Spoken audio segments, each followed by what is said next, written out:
वक़ाल अन्नबी सल्लल्लाहु तआला अलैहि वसल्लम अश्शाबानु शहरी व रमज़ानु शहरुल्लाह।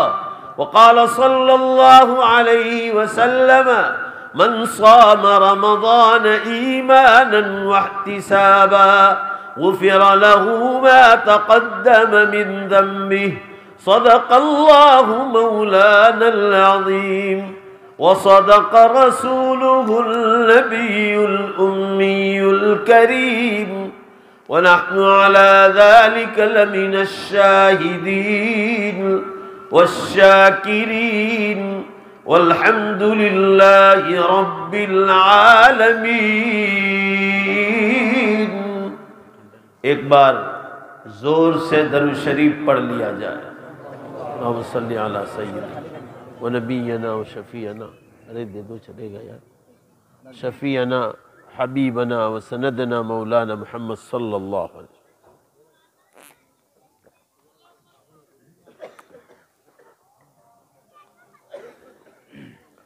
बुजुर्गान मोहतरम, अजीज नौजवानों, हजरात उलमाए किराम, पर्दे में बैठकर सुनने वाली अजीज बहनों और माओ, हमारे हर दिल अजीज वतन के बिरादरान हिंदू भाई हजरात, इस वक्त आप लोगों के सामने पवित्र कुरान पाक की चंद आयात शरीफा और अल्लाह के आखिरी नबी जनाब मुहम्मदुर रसूलुल्लाह सल्लल्लाहु अलैहि वसल्लम की दो मुबारक हदीस का सहारा लिया। अल्लाह हम सबको ध्यान से सुनने की तौफीक बख्शे, अल्लाह अमल की तौफीक अता फरमाए और अल्लाह दूसरों तक पहुंचाने का दर्द नसीब फरमाए। भाइयों, बुजुर्गों और बहनों, ये दुनिया जिसमें हम और आप आबाद हैं, ये दुनिया जन्नत और स्वर्ग नहीं है। यहां राहतों के साथ परेशानियां और तकलीफें भी हैं। जितनी ज्यादा साइंस की तरक्कियां हो रही है, हमको राहतें जरूर मिल रही हैं, मगर परेशानियां भी कुछ कम नहीं मिल रही। साइंस और टेक्नोलॉजी के ज़माने में हम लोग जो बुरी तरह एक्सीडेंट से हाथ पांव टूटते हैं, लोग मरते हैं। पीछे 50 बरस पीछे जाओ, 100 साल पीछे जाओ, इतने बुरी तरह लोग मरते नहीं थे और इस तरह एक्सीडेंट नहीं होते थे। जितनी राहतें आई हैं, जरा जोर से बोलो बेशक परेशानियां भी आई हैं। परेशानियां ये हमको जहन्नम और नरक को याद दिलाती है कि दुनिया की तकलीफें ऐसी है तो जहन्नम, दोज़ख और नरक की तकलीफें कैसी हो। राहतें और आराम ये याद दिलाती है कि दुनिया में इतनी आराम है, चंद घंटों में तुम बंबई से इंग्लैंड पहुंच जाते हो, अमेरिका पहुंच जाते हो। खाने पीने के साधन बहुत आसानी से मिल गए, घरों में वॉशिंग मशीन आ गए, फ्रीज आ गए, एयर कंडीशन आ गए, पंखे आ गए, लाइटें और कुमकुमे आ गए, शानदार रोड आ गए। मैं कोरोना से पहले इधर बुल्डाना आया था, देवल घाट बुल्डाना, मेरी कमर सीधी हो गई थी, इतने खराब रोड। गुजरात से चला हूं तो मेरी हालत खराब हो गई, तो मैंने कान पकड़ लिए थे कि अब आना है तो ट्रेन से ही आना है। कल भी मैं ट्रेन ही से आया और ट्रेन ही से जाऊंगा। अब तो रोड देखे कि वो हो, ऐसा लग रहा है जैसे मैं अफ्रीका के रोड पे घूम रहा हूं। अभी मैं आया हूं उधर धार से, इतने शानदार रोड मिले मुझे घाट पर भी कि पीछे अगर चाय का कप लेकर बैठ जाए तो चाय गिरने न पाए। अब राहतें हैं, पिछले 50 बरस और पीछे जाओ, हमारे बाप दादाओं ने वो राहत नहीं देखी जो हमें राहत मिली है। मगर ये भी साथ याद रखो, परेशानियां उन्होंने वो नहीं देखी जो हम देख रहे हैं। यहां परेशानियां ज्यादा है। कोर्ट में जाके देखो, न्यायालय में जाके देखो, लोग कितने परेशान। हॉस्पिटल कितनी बड़ी बड़ी बन गई, जाओ देखो पांव रखने की जगह नहीं। ऐसी ऐसी बीमारियां हैं कि पिछले 50 साल कोई सुनता भी नहीं था। 50 साल पहले हमारी इंडिया गवर्नमेंट का रिपोर्ट है कि इस वक्त 65% लोग शुगर और प्रेशर की बीमारी में मुब्तला है, सिर्फ इंडिया में, दोनों का टोटल लगाकर। अब इस मजमे में उंगली खड़ी की जाए तो शुगर प्रेशर वाले मिल जाएंगे। 50 साल पहले ये बीमारियां नहीं थी। अब लोगों के पास पैसे बहुत ज्यादा आ गए तो इतना खा रहे कि अंदर अंदर जगह भी नहीं हो रही, और इतना मीठा खा रहे कि आपके महाराष्ट्र में तो चाय के साथ भी लोग मिठाइयां खाते हैं। हमारे गुजरात में ये नहीं दिखता है। दोपहर खाने के बाद कभी मिठाई खा ली, रात को खाने के बाद, इतना लोग मीठा खा रहे हैं। मेरे दस्तरखान पर तो रोज मीठा आता है। मैं धार्मिक प्रोग्राम में जाता हूं, पॉलिटिक्स के प्रोग्राम में जाता हूं, कांग्रेस और बीजेपी के वाले भी बुलाते हैं, हर जगह मीठा खाना आता है, मगर चखता हूं, खाता नहीं। आज भी दोपहर मैंने 1-2 चम्मच लिया। नेमतें, इसका मतलब ये नहीं कि आप खाया ही करो। मैं रोज खाऊं अगर प्याला भर के तो मुझे भी शुगर हो जाए। अल्लाह ने अकल दी है, अकल से काम लेना चाहिए।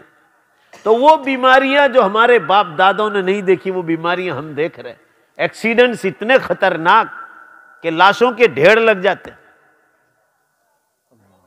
हम और आप, मैं ये बात कर रहा था, स्वर्ग में नहीं हम, ये दुनिया है, स्वर्ग मौत के बाद है। अभी मैं आपको साबित करके बताऊंगा। हम और आप दुनिया में जी रहे हैं, अभी तो हमें मौत का सामना करना है। उसके बाद कयामत का दिन आएगा जिसको इंसाफ का दिन कहा जाता है, द डे ऑफ जजमेंट। उसके बाद फैसला होगा। अगर आप अच्छे इंसान हैं, खुदा के कानून पर पूरे उतरे हैं, तो आपको स्वर्ग में ले जाया जाएगा। ये कोई ख्याली पुलाव नहीं, बिल्कुल सच्ची बात है। अभी मैं आपको साबित करके दलील से बतलाऊंगा। और अगर आप खुदा के कानून पर पूरे नहीं उतरे, आप शराब पी रहे हैं, आप जुआ खेल रहे हैं, आप जीनाकारी कर रहे हैं, व्यभिचारी कर रहे हैं, लोगों का हराम माल खा रहे हैं, किसी का कत्ल खून कर रहे हैं, किसी का दिल दुखाते हैं, किसी का माल हड़प करते हैं, कोई भी गलत काम आप खुदा के कानून पर कर रहे हैं तो आप एक गलत इंसान हैं। फिर आपको नरक का सामना, जहन्नम और दोजक का सामना करना पड़ेगा। ये दुनिया मेरी और आपकी नहीं। पूरा मजमा जोर से बोलो, ये ईश्वर और अल्लाह की है, मेरी और आपकी नहीं। कोई साइंस वाला छीनी हथौड़ी लेकर बनाने नहीं आया इसको। लोहार के पास छीनी और हथौड़ी होती है जिससे वो लोहारी का काम करता है। कोई साइंस वाला इसको छीनी हथौड़ी लेकर बनाने नहीं आया है। ये आसमान, सातों आसमान, ये सातों जमीन, ये खूबसूरत जमीन जो हमें सब्जियां देती है, फल फलादी देती। हम तो एक दाना डालते हैं गेहूं का, कुरान कह रहा, कुरान एक दाना डालते हैं। अल्लाह कुरान में फरमा रहे, एक दाने से मैं तुम्हारे सामने, एक कंठी और एक बालिन में से, उस एक दाने में से सैकड़ों दाने निकाल कर दिखाता हूं। अगर वही अल्लाह इंसान को दुनिया में जिंदा करे, फिर मौत दे दे, जैसे दाना जमीन में मलिया मेट हो जाता है, दाना किसान जब डालता है वो मौत के दहाने चला जाता है, मिट्टी में मल जाता है, मौत के दहाने चला जाता है। उसके बाद वो एक दाने में से, जोर से बेशक बोलो, सैकड़ों दाने निकाल कर दिखाता है। वो ये फरमा रहे, अगर एक इंसान को मैं मौत दे दूं और इंसाफ के दिन उसी इंसान को, एक ही इंसान को दोबारा जिंदा करूं, तो मेरे लिए पैदा करना क्या मुश्किल काम। ये दुनिया मेरी और आपकी नहीं है, ये ईश्वर और अल्लाह की। हमको किराएदार बनाया है। पूरा मजमा जोर से बोलो, क्या बनाया है? किराएदार। कि खाओ, पियो, पहनो, इस्तेमाल करो, अच्छे हलाल तरीके से रहो, मगर हराम काम ना करो। किसी के खेत में पानी चल रहा है मशीन से, अब आपने जो है उसकी नाली तोड़ दी। आपने बाजरा लगाया है, जवार, गेहूं लगाए हैं, गन्ना लगाया है। अब आप कह रहे हैं 1 घंटे का इतने 1000 रुपए हैं, 1000 रुपए, 2000 रुपए, 20 घंटे पानी जाएगा। क्यों मैं किसी को इससे अच्छा है कि चलो नाली भोर दो, फी सबीलिल्लाह मुफ्त में ले लो। जब तक आप इस फसल का और इस पाक का पानी का पैसा अदा नहीं करोगे, बोलो जोर से बेशक बोलो, तब तक ये खाना हलाल नहीं होगा आपके। ये दुनिया मेरी और आपकी नहीं है। अभी मौत का सामना करना और उसके बाद हमको कयामत के दिन दोबारा जीवित होना है। वो जिंदा करेगा और हिसाब मांगेगा कि लाओ हिसाब मांगो। पवित्र कुरान में लिखा है कि तुम हाई कोर्ट से छूट जाते हो, सुप्रीम कोर्ट से छूट जाते हो, करते हैं लोग। अब आप कहेंगे कैसे छूट जाएगा? अरे मुल्क छोड़ के भाग जाते हैं, बाउंड्री पर बाउंड्री छोड़कर भाग जाते हैं। अभी एक फ्लाइट जा रहा था, तो फ्लाइट में, हवाई जहाज में लोग, उसकी जो पंख आती है, पंख, उसके अंदर लटक कर 3 आदमी पेरिस उतर गए और बाहर निकल गए, और अमले को पता भी नहीं कि किस तरह बाहर निकल कर चले गए। लोग किस तरह जान पर जोखिम डालकर इस तरह की हरकतें करते हैं। कुरान में है कि तुम दुनिया के बादशाहों से छूट सकते हो, जोर से बेशक बोलो, मालिक से नहीं छूट सकते। सूरे यासीन शरीफ में भी इसका तज़किरा है और आयतुल कुर्सी में भी है। इसलिए हुजूर सल्लल्लाहु अलैहि वसल्लम ने फरमाया, घर से निकलो, एक बार आयतुल कुर्सी पढ़ लो। जिस मकान में रहते हो, जिस दुकान पर हो, जिस फैक्ट्री में हो, एक बार पढ़ो। जिन या शैतान का कोई असर तुम्हारे घर में, फैक्ट्री में, दुकान में आने नहीं पाए। 3-4 आयतें हैं, याद करना क्या मुश्किल काम है। 11-11 क्रिकेटरों के नाम सबको 1 बाय 1 सबको याद है। उसने कितने रन मारे, कितनी बॉलिंग की, कितने विकेट लिए, सब याद है। मगर जो है सूरह यासीन शरीफ याद नहीं, आयतुल कुर्सी याद नहीं। आप पढ़कर निकलो, आपकी हिफाजत है। अल्लाह का नाम लेकर निकलो, अल्लाह का नाम लेकर घर पर आओ। मैं ये कह रहा था कि आप हाई कोर्ट और सुप्रीम कोर्ट से भाग सकते हो, आप खुदा की पकड़ से छूट नहीं सकते। हम और आप जिस दुनिया में जी रहे हैं, ये दुनिया मेरी और आपकी नहीं। बोलो दोबारा बेशक, ईश्वर और अल्लाह की है। ये आसमान, ये सूरज, ये चांद, ये सितारे किसी इंसान ने बनाया है? पूरा मजमा जोर से जवाब दो, किसी इंसान का काम है? नहीं, ये ईश्वर और अल्लाह का है, जो कुल कायनात का मालिक है। सबका मालिक एक है, सबका मालिक, किसी का कोई अलग मालिक, एक ही मालिक है। मैं आपको दलील बताऊं, खुद कुरान में भी है कि हिंदू भाई हो, सिख भाई हो, ईसाई भाई हो, क्रिश्चियन हो, यहूदी हो, मुसलमान हो, कोई भी हो, आप उसके शरीर की रचना देख लो। पहले आप लोग जवाब दो, मैं तो गुजरात से आया हूं, आप लोग मेरी भाषा समझते हैं ना? शरीर की रचना देखो, शरीर की रचना कुरान कहता है एक ही टाइप की है, एक रत्ती बराबर भी फर्क नहीं, एक बाल के बराबर भी फर्क नहीं, सबके शरीर की रचना एक है। जोर से बेशक बोलो, ये खुद दलील है कि सबका मालिक एक ही है। अब उस मालिक का कानून भी एक ही होगा। मैं ये अर्ज करना चाह रहा हूं आप हजरात के सामने, हम लोग जिस दुनिया में जी रहे हैं, अब ये दुनिया का अंत आ चुका है। अब कुरान देखो, गीता देखो, रामायण देखो, सब में मौत, कयामत का जिक्र है, निशानियों का जिक्र है कि पहले छोटी निशानी आएगी कयामत की, एंड ऑफ द डे। आज ही हमारा गुजरात का एक पेपर है, बहुत बड़ा पेपर है, न्यूज पेपर, उसके पहले पेज पे दिया है, पेपर पुराना है 14-15 दिन का, अभी मेरे व्हाट्सएप पे आया, आगे भी मैंने देखा था। साइंस वाले कह रहे हैं कि सूर्य जो है, सूर्य ये दिशा बदल रहा, अपनी दिशा बदल रहा, और धरती ने अपना भ्रमण छोड़ दिया है, घूमना छोड़ दिया है, और है तो बहुत बाल के बराबर बारीक है। साइंस वाले भी ऐलान कर रहे हैं, the final day is not far, the final day is not far, दुनिया का अंतिम दिन अब बहुत दूर नहीं। हम लोग कहां खड़े इस मसले पर सोचना है। अब ये दुनिया जाने वाली है, आसमान और जमीन, सारी धर्म की किताबें एक है इस मसले में कि दुनिया खत्म होने वाली, उसका अंजाम है। जैसे हर चीज की एक शुरुआत है तो उसका आखिरी अंजाम भी होता है, उसका परिणाम भी होता है।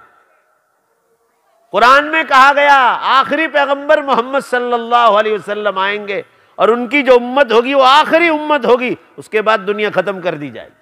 मगर घबराओ नहीं, दुनिया खत्म होगी इसका मतलब ये नहीं कि हम खत्म हो गए। कयामत के दिन ईश्वर अल्लाह जिसको हम कहते हैं, कयामत के दिन दोबारा सबको जिंदा करेंगे और कहेंगे अच्छे इंसान स्वर्ग और जन्नत में जाएंगे और बुरे इंसान नरक और जहन्नम और दोज़ख में जाएंगे। दोबारा जिंदा किया जाएगा। और साइंस वाले कह रहे हैं, साइंस वाले, कि आजकल साइंस इसका प्रूफ दे रही है। अभी 1 महीना हुआ, मैं अपनी ऑफिस पर था अंकलेश्वर गुजरात में, और गर्म पानी, सर्दियों का मौसम था, निकाल रहा था पतीले में से, तो चंबू में से थोड़ा पानी यहां गिर गया और बहुत तेज गर्म पानी था। अच्छा हुआ कि पूरा पतीला नहीं गिरा था, बस इतना सा गिरा, और ये पूरी चमड़ी काली काली काली काली काली हो गई थी। ये देखो मैं आपको बतला रहा हूं, ये इतना हिस्सा आप साफ देख सकते थे। उस वक्त होता तो काली काली एकदम काला कलर हो गया था कि जलकर ये हो गया। मगर आप देख लीजिए भाई, आप लोग देख रहे हैं, है कोई काला हिस्सा नजर आ रहा है? जरा जोर से बोलो ना, आ रहा है? पूरा साफ हो गया, देख लो, ऑटोमेटिक। मैंने कोई दवाई भी नहीं लगाई क्योंकि अभी बुढ़ापा नहीं आया है। ऑटोमेटिक अंदर डिफेंस का पावर जो खुदा ने रखा है ऊपर से कुदरती, वो डिफेंस पावर ने अंदर की बीमारी को खत्म कर दिया। वो चमड़ी मर गई और दोबारा नई चमड़ी आ गई। अगर ईश्वर अल्लाह नहीं है तो मुझे बतलाओ ये चमड़ी कैसे अपनी जगह पर वापस आ गई? ये कुदरत है, ये ईश्वर है, ये अल्लाह है जो बतला रहा है कि इस चमड़ी को। साइंस वाले भी यही कहते हैं, बार बार वो चमड़ी आती, हर बार पहली चमड़ी खत्म होती है चंद महीनों या चंद वर्षों के बाद, और नई चमड़ी दोबारा जन्म लेती है। ये दलील है इस बात की कि वो अल्लाह मरने के बाद, जोर से बेशक बोलो, अगर दोबारा जिंदा करना चाहे तो उसके लिए कोई मुश्किल काम नहीं। कयामत का दिन इसी को कहा जाता है, स्वर्ग जन्नत जिसको कहा जाता है, जिसके बारे में कुरान में फरमाया ला यदूकून फीहल मौत इल्लल मौततल ऊला। वही मौत जो दुनिया में आ गई, अब मौत नहीं आएगी, हमेशा स्वर्ग में रहना अच्छे इंसानों को। जो खुदा के कानून पर पूरा उतरेगा वो जन्नत और स्वर्ग में जाएगा, और जो खुदा के कानून पर पूरा नहीं उतरेगा वो नरक और जहन्नम में जाएगा। दुनिया के बादशाहों का भी कानून है, कांग्रेस हो कि बीजेपी हो। आज भी आपने हुकूमत के कानून के खिलाफ किया, मुस्लिम हो, हिंदू हो, सिख हो, ईसाई हो, पारसी हो, पूरा मजमा बेशक बोलो, अगर हमने हुकूमत के कानून के खिलाफ किया तो हुकूमत हमको पकड़ेगी कि नहीं पकड़ेगी? पकड़ेगी। कानून के खिलाफ हुआ कोई भी कानून।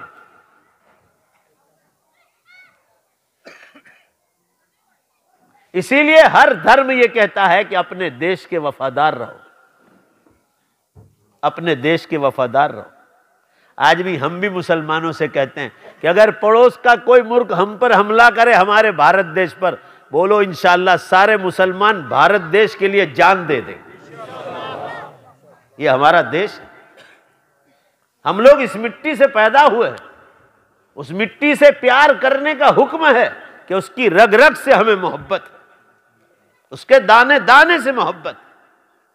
मैं ये अर्ज करना चाह रहा हूं आप हजरात के सामने, अर्ज करने का मंशा यह है कि स्वर्ग और जन्नत वो जगह है जहां मौत नहीं, मृत्यु नहीं हुआ। वो जगह है जहां पेशाब नहीं, टॉयलेट नहीं, बीमारी नहीं। जन्नत में बीमारियां भी नहीं हो। फरमाया ला यदूकून फीहल मौत इल्लल मौततल ऊला, मौत भी नहीं। अरे स्वर्ग और जन्नत में बुढ़ापा भी नहीं होगा। वो जन्नत और स्वर्ग क्या कहलाए जहां बुढ़ापा आ जाए? बुढ़ापा दुनिया में आता है।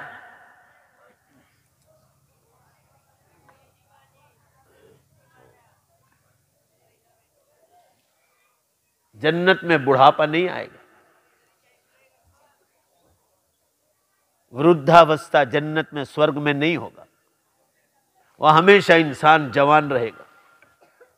जन्नत में पेशाब भी नहीं, टॉयलेट भी नहीं, बीमारी भी नहीं। कुरान पाक में अल्लाह ने फरमाया ला युसद्दऊन अन्हा वला युनज़िफून। जन्नत और स्वर्ग में हल्का सा सर का दर्द भी नहीं हो। अगर दर्द हो वो जन्नत क्या कहलाएगी? सर के दर्द से इंसान परेशान रहता है, नींद नहीं आती, काम में दिल नहीं लगता कि भाई सर में दर्द है। जिसको प्रेशर की बीमारी है, सर भारी रहता है, काम में मजा नहीं आता। जन्नत में हल्की सी बीमारी, स्वर्ग में हल्की सी बीमारी नहीं होगी। यहां किसी को मारने का ख्याल आता है, जन्नत और स्वर्ग में ये भी बीमारी नहीं। बुराई का ख्याल भी नहीं गुजरेगा। उसके लिए यहां स्वर्गीय और जन्नत के आदमी बनने के लिए धार्मिक मेहनत करनी पड़ेगी, खुदा के कानून पर पूरा उतरना पड़ेगा। जन्नत में गीबत नहीं, जन्नत में तोहमत नहीं, जन्नत में बुराइयां नहीं। जन्नत हर बुराई और हर ऐब से पाक है, और जहन्नम और नर्क हर अच्छाई से पाक है। वहां कोई अच्छाई नहीं पहुंचती। जहन्नम और नर्क सातों जमीन के नीचे है, और जन्नत और स्वर्ग सातों आसमान के ऊपर। ये उनका मामला है, ईश्वर अल्लाह का, वो करेंगे। और किया है उन्होंने, तैयार कर रखा है। जैसे हम लोग जमीन, लोग कहेंगे कि ऊपर कैसे रहेंगे, अभी जमीन पर कहाँ रहे? जमीन के नीचे पानी है, पानी पर हम लोग, हमारी जमीन कायम है। भाई बोलो ने, पानी पर है कि नहीं है? नीचे पानी है। ये उनकी कुदरत, ये उनका मामला है। जब ये फानी दुनिया इस तरह बना सकते हैं, खत्म होने वाली दुनिया, तो स्वर्ग तो हमारे नेक कामों पर मिलेगी, वो तो बड़ी खूबसूरत होगी। और जिसको वो जगह मिलेगी वो बड़ा खुशकिस्मत इंसान होगा। और वो खुदा चुन चुन कर लोगों को स्वर्ग में दाखिल करेगा, जो उसके कानून पर पूरा उतरेगा, जो झूठ न बोले, लोगों की निंदा और गीबत न करे, किसी पर कोई गलत तोहमत और इल्जाम न लगाए, चोरी न करे, हराम माल न खाए, पड़ोसी चाहे गैर मुस्लिम हो, कोई भी हो, उसको दिल न दुखाए, उसको परेशान न करे, पड़ोसी आपका खुश हो। हदीस में इस्लाम के पैगंबर सल्लल्लाहु अलैहि वसल्लम ने फरमाया, तुम रात को पेट भरकर खाना खा के सोए और तुम्हारा गरीब गैर मुस्लिम भूखा है। अल्लाह के नबी ने फरमाया हदीस में, अगर वो भूखा है, तुम्हें मालूम है तुम पेट भरकर खाना खा के सो गए, हदीस में वलो सल्ला वसामा, चाहे वो नमाज पढ़ता हो, रोजे रखता हो, मगर भूखे को खाना खिलाए बगैर सो गया, उसके पास रोटी थी, फरमाया ये नमाजी और रोजेदार जहन्नम के दरवाजे पर पहले खड़ा हो। नमाज रोजा इबादत सबके लिए हुक्म है, सबके लिए, वो किसी को माफ नहीं। मगर आप अपना पड़ोसी का हक अदा नहीं कर रहे। आप इंसान होकर खुदा ने आपको अकल दी। आप में धार जामा मस्जिद से निकला, मदीना मस्जिद से नमाज पढ़कर, कितनी हिंदू गरीब बहनें भीख मांग रही थी मस्जिद के बाहर, मैंने सबको पैसा दिया। वो मेरे इंसानी भाई है, मेरे इस्लाम ने मुझे ये तालीम दी है। बहुत गरीब किस्म की हिंदू बेवा औरतें थी, बूढ़ी औरतें भी थी, मुसलमान भी थी, उनको भी दिया। इनको जितना दिया 10-10 रुपए सबको, इनको भी दिया मैं। पूरा मजमा बोलो बेशक, वो सब अल्लाह के बंदे। बोलो ने जोर से बेशक। हाँ, सब अल्लाह के बंदे। हमारे शरीर की रचना एक ही टाइप की बनाई। आप पूछे जाओगे, आपका पड़ोस में गैर मुस्लिम बीमार है और आपने उसकी बीमार पुरसी नहीं की, हॉस्पिटल पर नहीं ले गए, आप पकड़े जाओ, आप पकड़े जाओगे, आप छूटोगे नहीं। हमारा हिंदुस्तान में धार्मिक रिवाज रहा, यहां धर्म को प्यार से देखा गया है। यह अमेरिका और फ्रांस नहीं है जहां लोग रास्तों पर गंदे काम करते। मेरे कहने का मंशा यह है, स्वर्गीय आदमी और जन्नती आदमी वो होगा जो दुनिया में कोई गलत काम न करे, और अगर उससे हो जाए तो अपने मालिक से माफी मांग ले कि अल्लाह मुझे माफ कर दे। किसी इंसान का दिल दुखाया है तो उससे माफी मांग ले कि भाई मेरी गलती हो गई, मेरे दिल से माफी चाहता हूं।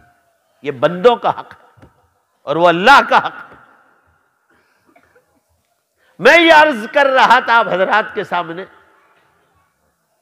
जन्नत में कोई तकलीफ नहीं, कोई तक स्वर्ग में कोई तकलीफ नहीं, नर्क में सब तकलीफ है। वहां आग है, आग, इसमें इंसानों को जलाया जाएगा, वो सबसे ज्यादा खतरनाक तकलीफ होगी। और सारे धर्म इस मामले में एक है कि जन्नत और जहन्नम है, स्वर्ग और नर्क है, जहां खुदा चुन चुन कर जो अपने उनके कानून पर पूरा उतरेगा उनको जन्नत में ले जाएगा। और कुछ लोग ऐसे जिन्होंने अच्छे काम भी किए, साथ बुरे काम भी किए, पहले उनको बुरे कामों की सजा मिलेगी, फिर स्वर्ग में ले जाया जाएगा। अब सुन लो आखिरी बात, घड़ी दे। अब वो कयामत बहुत करीब आ गई, बहुत करीब, यानी बहुत करीब। मैं इस्लाम के प्लेटफॉर्म से बात कर रहा हूं। छोटी निशानियां दुनिया के खत्म होने की पूरी हो गई और हम लोग बड़ी निशानियों में दाखिल हो गए। आप लोग मार्क करो, छोटी निशानियां क्या क्या बतलाई। जनाब रसूलुल्लाह सल्लल्लाहु अलैहि वसल्लम ने इरशाद फरमाया, इस्लाम के पैगंबर क्या फरमाया, जब दुनिया में झूठ, आप लोग मार्केट में ज्यादा रहते हो मुझसे भी, मैं भी मुसाफिर आदमी हूं, मगर बाजारों में आप लोग ज्यादा रहते हो, मैं रोड पे रहता हूं। जब दुनिया में झूठ, शराब, जुआ, डिस्को डांस, नाच गान, मर्द और औरतें साथ, पहले अकेली औरतें में शर्म हो जाती तो औरतें अकेली डांस करती, अब तो मर्द औरत मिलकर साथ डांस करते। ये बेशर्मी की बात है। फिर जीनाकारी और व्यभिचारी फैलता है, झूठ, गीबत, झूठ, शराब, जुआ, नाच गान। ध्यान दीजिए आप, 1500 साल पहले का है, धोखाबाजी, लांच रिश्वत, जुल्म, जीनाकारी, गंदे काम और ब्याज के कारोबार आम हो जाए। इस्लाम में ब्याज हराम। इस्लाम यह कहता है कि दोनों में से एक का भी नुकसान हम बर्दाश्त नहीं करेंगे। बैंक से आप लोन लो, यह भी गुनाह का काम। आप अपनी दुकान पर बोर्ड लगाओ कि हम ब्याज पर, सूद पर पैसे देते हैं, इंटरेस्ट पर, यह भी गुनाह का काम। क्योंकि आपका अकेले का फायदा है, सामने में 1000 ले जाओ, 1500 दे जाओ। इस्लाम यह कहता है नफा में भी शरीक रहो, नुकसान में भी शरीक रहो, मगर ब्याज को हराम कर दिया गया। कुरान पाक में अल्लाह ने फरमाया, खुदा तुम्हें चैलेंज करता है लड़ाई का, फाज़नू बिहर्बिम मिनल्लाहि व रसूलिही। ये उलमाए किराम बैठे, इनको पूछो कुरान में किसी और जगह किसी और गुनाह पर इतना चैलेंज आया है? अल्लाह की तरफ से चैलेंज है लड़ाई का, जो ब्याज का कारोबार करता है। आज देखो ब्याज के कारोबार में लोग खत्म हो गए, आत्महत्याएं करते हैं। किसान हो कि बिजनेसमैन हो, लोग आत्महत्याएं करते हैं। हमारे बाप दादा ऐसा नहीं करते थे, वो मेहनत की कमाई कमाकर चाहे चटनी रोटी खाते थे, मगर उनको सब्र आ जाता था, उनको धीरज रहती थी। आज हम लोग हाई पैसा, हाई पैसा, लखपति बन गए, कल करोड़पति बन जाओ, फिर चाहे कहीं से भी हो जाओ। धोखाबाजियां, बैंकों में लोग धोखाबाजियां करते, सिग्नेचर गलत करके लाखों करोड़ों रुपए उठा लेते, उल्लू बनाते हैं बैंक वालों को। और अरे ऐसे ऐसे केमिकल आए हैं कि लोगों को पता ही नहीं चलता कहां कहां करोड़ रुपए का धोखाबाजियां हो रही। माल बेचने में धोखाबाजी करना, आप जानवर बेचते हैं, आप उसमें धोखाबाजी कर रहे हैं। जैसे भैंस का धंधा हो आपका, अब ग्राहक आया, हुजूर सल्लल्लाहु अलैहि वसल्लम ने, इस्लाम के पैगंबर ने निशानदेही करके फरमाया दूध देने वाले जानवरों के बारे में, आपने 2 टाइम दूध नहीं निकाला भैंस का। अब ग्राहक आने वाला है शाम को खेत पर से, अब उसके सामने आपने दूध निकाला, ओहो 20 लीटर। वो तो कह रहे माशाअल्लाह सुभान अल्लाह, बहुत प्यारी भैंस है। कहा कितना है? कहा 1 लाख रुपए का। लो गिन लो। कहा 20 लीटर दूध देती। वो बेचारा सुबह में उस निकालने के लिए बैठा तो 5 ही लीटर निकला या 10 लीटर निकला। भरोसे की भैंस ने पाड़ा दिया, इसको कहते हैं। अब ये धोखा हुआ, इसको हराम करार दिया गया, हराम है ये, इसको हराम करार दिया। ऐसे कोई भी चीज में धोखा आम हो गया। देखो आप, झूठ, शराब, जुआ, नाच गान, धोखाबाजी, लांच रिश्वत, दुनिया की बात कर रहा हूं, पूरी दुनिया में कोई ऑफिस खाली लांच रिश्वत का काम नहीं होता। लांच रिश्वत, जुल्म, किसी पर जुल्म करना, ब्याज के कारण आम हो जाए। आम, आम का माना गली गली नगर नगर आम हो जाए। उस तो फरमाया आसमानों से फबादहा सनावातु ज़लाज़िल, उसके बाद भूकंप के बरस कयामत तक शुरू हो जाए। भूकंप के बरस। आज जुमा की नमाज में मैंने मोबाइल खोलकर बताया था, अभी आपको भी बता रहा हूं। जुमा की नमाज में धार में मैंने मोबाइल खोलकर बताया 86 भूकंप है पूरी दुनिया में। आज के दोपहर को खोला, 138 तो दो ना मुझे।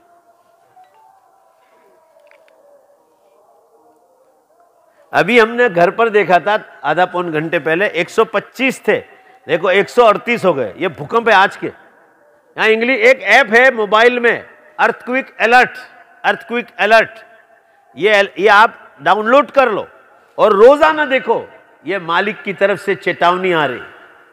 आपके इलाके में महाराष्ट्र में भी बहुत भूकंप आ रहे हैं, बहुत आ रहे हैं। मैं व्हाट्सएप पर देखता हूं, ये रोज देखता हूं। देखो आज 138 है, 12 बजे पूरा रिपोर्ट आएगा। 200 के करीब भूकंप हो रहे हैं पूरी दुनिया में रोज रोज। धीमे से मत बोलना धामल गांव वालों, बेशक जोर से बोलो। ये निशानियां जाहिर हो गई नहीं हो गई? भूकंप के बरस कयामत तक शुरू हो जाएगी। 138 बता रहे हैं अभी 9:30 हुए, अभी 2.5 घंटे बाकी है, 150 ऊपर जाएंगे। अभी हुआ 8-10 दिन हुए तुर्की में, सीरिया में, लेबनान में, इजराइल में, जॉर्डन में 35,000 लाशें तो ऑफिशियली बता रहे हैं, ऑफिशियली। यूं 50,000 की आशंका बतलाई जा रही। अभी नेपाल में हुआ 2 हफ्ते पहले, नेपाल में 7 आदमी मारे गए। हरियाणा, पंजाब, उत्तराखंड, दिल्ली, पूरी दिल्ली बाहर आ गई, पूरी दिल्ली। आप पेपर पढ़ो। मैं तो जहां फोन करता हूं मेरे दोस्तों को, उनको पूछता हूं कि इधर भूकंप हुआ, कहाँ हुआ, इधर झटके आए। अभी हमारे सूरत में हुआ, 2-3 दिन पहले ही हुआ, 4 दिन हुए। रात को 12 बजे बाद 2 झटके आए 3.4 के। जो जाग रहे थे वो भागम भाग कर रहे थे। और ये तो 7.8 का हुआ तुर्की में, सीरिया में, ये यूरोप का इलाका है। 35,000 लाशें निकली।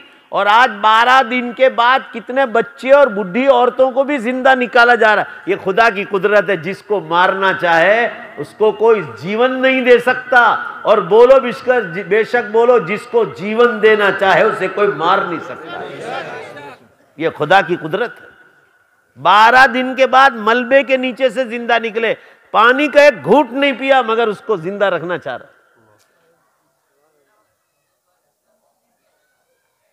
समझो बात को, हम बिल्कुल किनारे पर आ चुके हैं। अब ये दुनिया जाने वाली, चंद बरस बाकी, चंद बरस आगे चलो आप। इस्लाम के पैगंबर मोहम्मद सल्लल्लाहु अलैहि वसल्लम ने इरशाद फरमाया, इदम तलातिल अर्दु बिल मआसी, जब जमीन गुनाहों से भर जाएगी तो अल्लाह ताला टाइम में से बरकत को उठा लेगा। फरमाया अस्सनतु कश्शहरी, ध्यान दो क्या फरमाया, 1500 साल पहले फरमाया था, 1 बरस 1 महीने के बराबर हो जाएगा, टाइम में से बरकत उठा ली जाएगी। और 1 महीना 1 हफ्ते के 7 दिन के बराबर हो जाएगा, और 7 दिन 1 हफ्ता 1 दिन के बराबर हो जाएगा। वश्शहर कल उसबू वल उसबू कल यौम वल यौम कस्सा, और 1 दिन 1 घंटे के बराबर हो जाएगा, घंटा मिनट में चला जाएगा। और हदीस में मिनट माचिस की चिंगारी की तरह निकल जाएगा। पहले कितनी बरकत थी। देखो भाई, मैं मेहमान हूं आपका, आप खाना नहीं खिलाओगे चलेगा, मैं उसको बर्दाश्त कर लूंगा, मगर आप मेरी बात ना समझो, मैं इतने दूर गुजरात से आया हूं, तो फिर ये गलत बात है। ईमानदारी से जवाब दो, बेशक के जरिए। आप पहले हां या नहीं, 2 में से एक जवाब दो। मैं सच बोल रहा हूं या झूठ बोल। टाइम में बरकत है नहीं, उठा लिया, टाइम में से बरकत उठा ली। आप आइंदा शुक्रवार को मुझे याद करना, इस टाइम पर ऐसा लगेगा 1 दिन की तरह गया। साफ क्लियर है, बिल्कुल साफ सुथरा है। कोई भी दुनिया का इंसान इनकार नहीं करेगा, टाइम में से बरकत उठा ली है। ये ऐसा ही है जैसे मछली मारने वाला जाल डालता है ना समंदर में, और मछली जब आ जाती है तो अपनी तरफ वो जाल को समेटता है, अपनी तरफ खींचता है। ईश्वर और अल्लाह जो है ना, इंसान उसकी पकड़ में आ गया है। अब उसको अपनी तरफ खींच रहे, इसलिए टाइम को समेट लिया। पहले 15 साल पहले जाओ आप। अभी मैं भोपाल गया था कोरोना से पहले, तो एक गांव से सरपंच साहब आए थे, तो मैंने उस बयान में ऐसा कहा कि 10 साल से मैं महसूस कर रहा हूं टाइम में से बरकत नहीं। वो कहने लगे मौलाना 15 साल से मैं महसूस कर रहा हूं कि टाइम में से बरकत उठा ली गई। यानी लोग महसूस कर रहे पहले टाइम में कितनी बरकत थी। भाई जोर से बेशक बोलो ना, थी कि नहीं थी। अब टाइम में बरकत नहीं, गुनाह आम हो गए, इंसान नंगा हो गया। आप बंबई और दिल्ली जैसी सिटी में जाओ शनिचर इतवार को, आप देखो लोग कितने गुनाह कर रहे हैं। क्लबों में जाके देखो, अच्छे घराने के लड़के लड़कियां, अच्छे घराने के लोग विद्या लेते हैं, एजुकेशन लेते हैं, मगर धार्मिक शिक्षा नहीं लेते। ये हिंदुस्तान में रिवाज रहा है कि हमेशा दुनियावी तालीम के साथ, एजुकेशन के साथ, हमेशा यहां धर्म की तालीम को रिवाज रहा। इसलिए एजुकेशन के साथ धार्मिक तालीम लीजिए। बोलिए इंशाअल्लाह, बोलो। हाँ, तो अच्छे इंसान बनोगे, अच्छे मुसलमान बनोगे, अच्छा भारतवासी बनोगे जब दुनियावी तालीम के साथ आप धार्मिक तालीम लेंगे। धार्मिक तालीम लेंगे तो धर्म आपको कहेगा झूठ न बोलो, शराब न पियो, जुआ न खेलो, किसी को कत्ल न करो, किसी को मारो नहीं, पड़ोसी का हक अदा करो, जानवर का हक अदा करो। आप अगर धार्मिक तालीम लोगे तो सर्दियों में आप भैंस को, गाय को, बकरी को भी कपड़ा पहनाओगे, गर्म कपड़ा, कि भाई मेरे खुदा की तालीम है, मेरे ईश्वर और अल्लाह की तालीम है, मुझे इन जानवरों के बारे में सवाल होने वाला। कयामत बहुत करीब आ गई है। आप सल्लल्लाहु अलैहि वसल्लम ने इरशाद फरमाया, इंसान अपने माँ बाप को छोड़कर दूसरों की खिदमत और सेवा करने लगे तो समझ जाना कयामत करीब है। आज कितने ऐसे माँ बाप को देखते भी नहीं, चाहे 5-10% हो, मगर हैं, लोग कर रहे हैं। ये वृद्धा आश्रम पूरे हिंदुस्तान में जगह जगह वृद्धा आश्रम खुल गए। ये खुद दलील है कि हम माँ बाप की सेवा नहीं करते, इसीलिए वृद्धा आश्रम खुले और गवर्नमेंट उनको पाल रहे हैं। हमने माँ बाप को छोड़ा। ये बोलो, बेशक बोलो जोर से, कयामत की निशानी।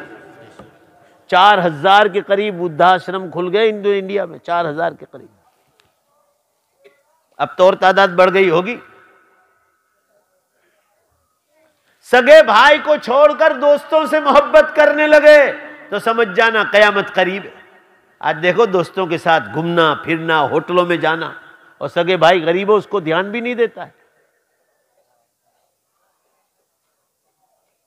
आप सल्लल्लाहु अलैहि वसल्लम ने इरशाद फरमाया, जब बगैर मौसम के बारिश शुरू हो जाए तो समझ जाना कयामत करीब। अभी आपके महाराष्ट्र में बगैर मौसम के दिसंबर में कितनी बारिश हुई, जनवरी में भी हुई। हमारे गुजरात में तो बारिश के साथ ओले भी गिरे कई जगहों पर। और ये 12-13 बरस से ये रूटीन चालू है, बगैर मौसम के बारिश हो रही है। कयामत की निशानियों में है। हदीस में आता है हर चीज उल्टी हो जाएगी। अल्लाह के नबी सल्लल्लाहु अलैहि वसल्लम ने फरमाया कि शरीफ लोग बदमाश बनने लगेंगे, हदीस में। अल्लाह ताला आमीन कहो जोर से, हमारी इससे हिफाजत फरमाए। हालात बहुत खराब हैं। रोजाना 200 भूकंप हो रहे हैं, 200 के करीब। पूरी धरती ऐसे हिल रही है, कब क्या हो जाए कोई ठिकाना नहीं। आज कनाडा में हुआ, कनाडा में मैं दोस्तों को फोन करना भूल गया। अभी 1.5 घंटे का फर्क है कनाडा और हमारे अंदर। अभी यहाँ 10 बजे ने आए तो वहां सुबह में 11:30 बजे। मैं भूल गया, वो फौरन कहते कि हाँ हुआ है। जापान में हुआ, सेंट्रल अफ्रीका में हुआ, आज आप बतला रहे हैं। कयामत की बातें करने से कयामत जल्दी आने वाली नहीं है।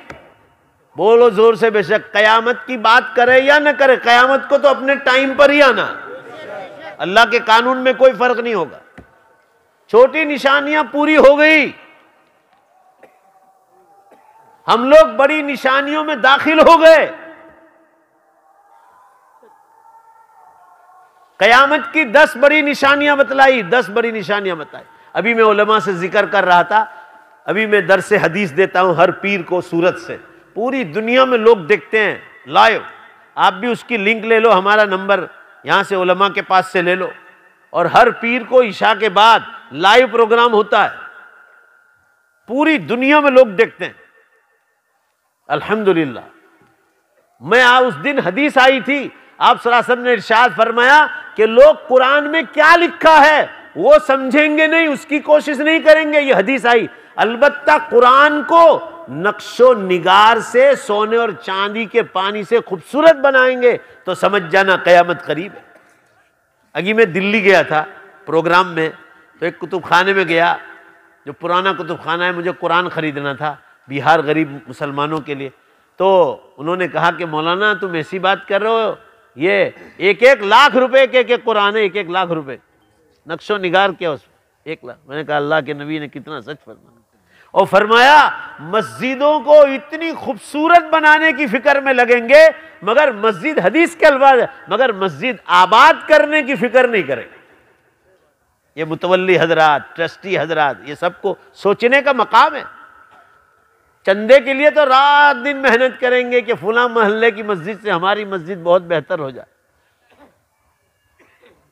अच्छा है ये भी। मन बना लिल्लाहि मस्जिदन बनल्लाहु लहू बैतन फिल जन्ना, जिसने अल्लाह का घर दुनिया में बनाया, अल्लाह उसके लिए जन्नत में महल बनाएगा। बड़ी बात है, मगर उसको आबाद करने की भी तो फिक्र करो। कुरान पाक में फरमाया इन्नमा यअमुरु मसाजिदल्लाह मन आमन बिल्लाहि वल यौमिल आखिर।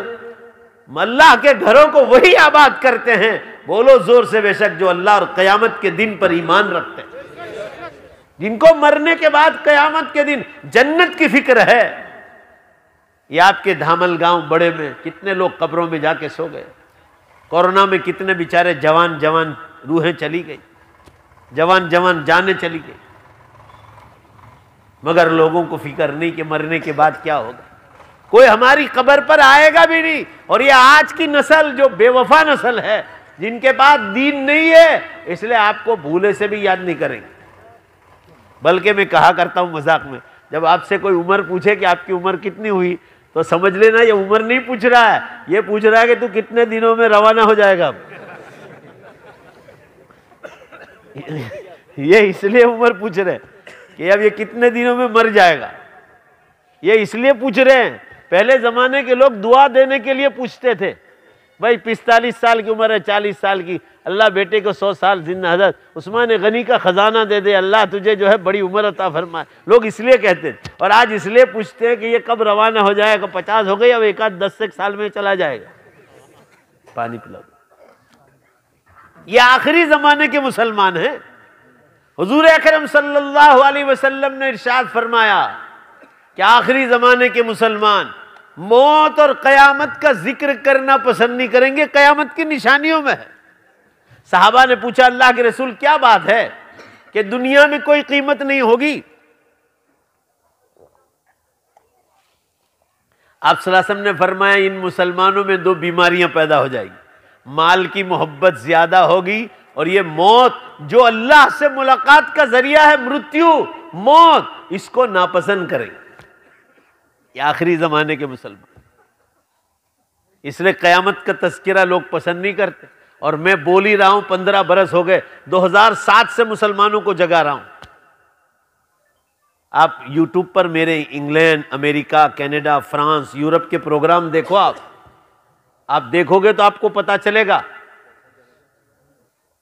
आप लिखोगे यूट्यूब पर मौलाना खलील अहमद दीवा, तो आपको पूरी तफसील के साथ 4-4 घंटे के कयामत की निशानियों पर बयानात मिलेंगे। आपको 2-2 घंटे के तो बहुत मिलेंगे आपको।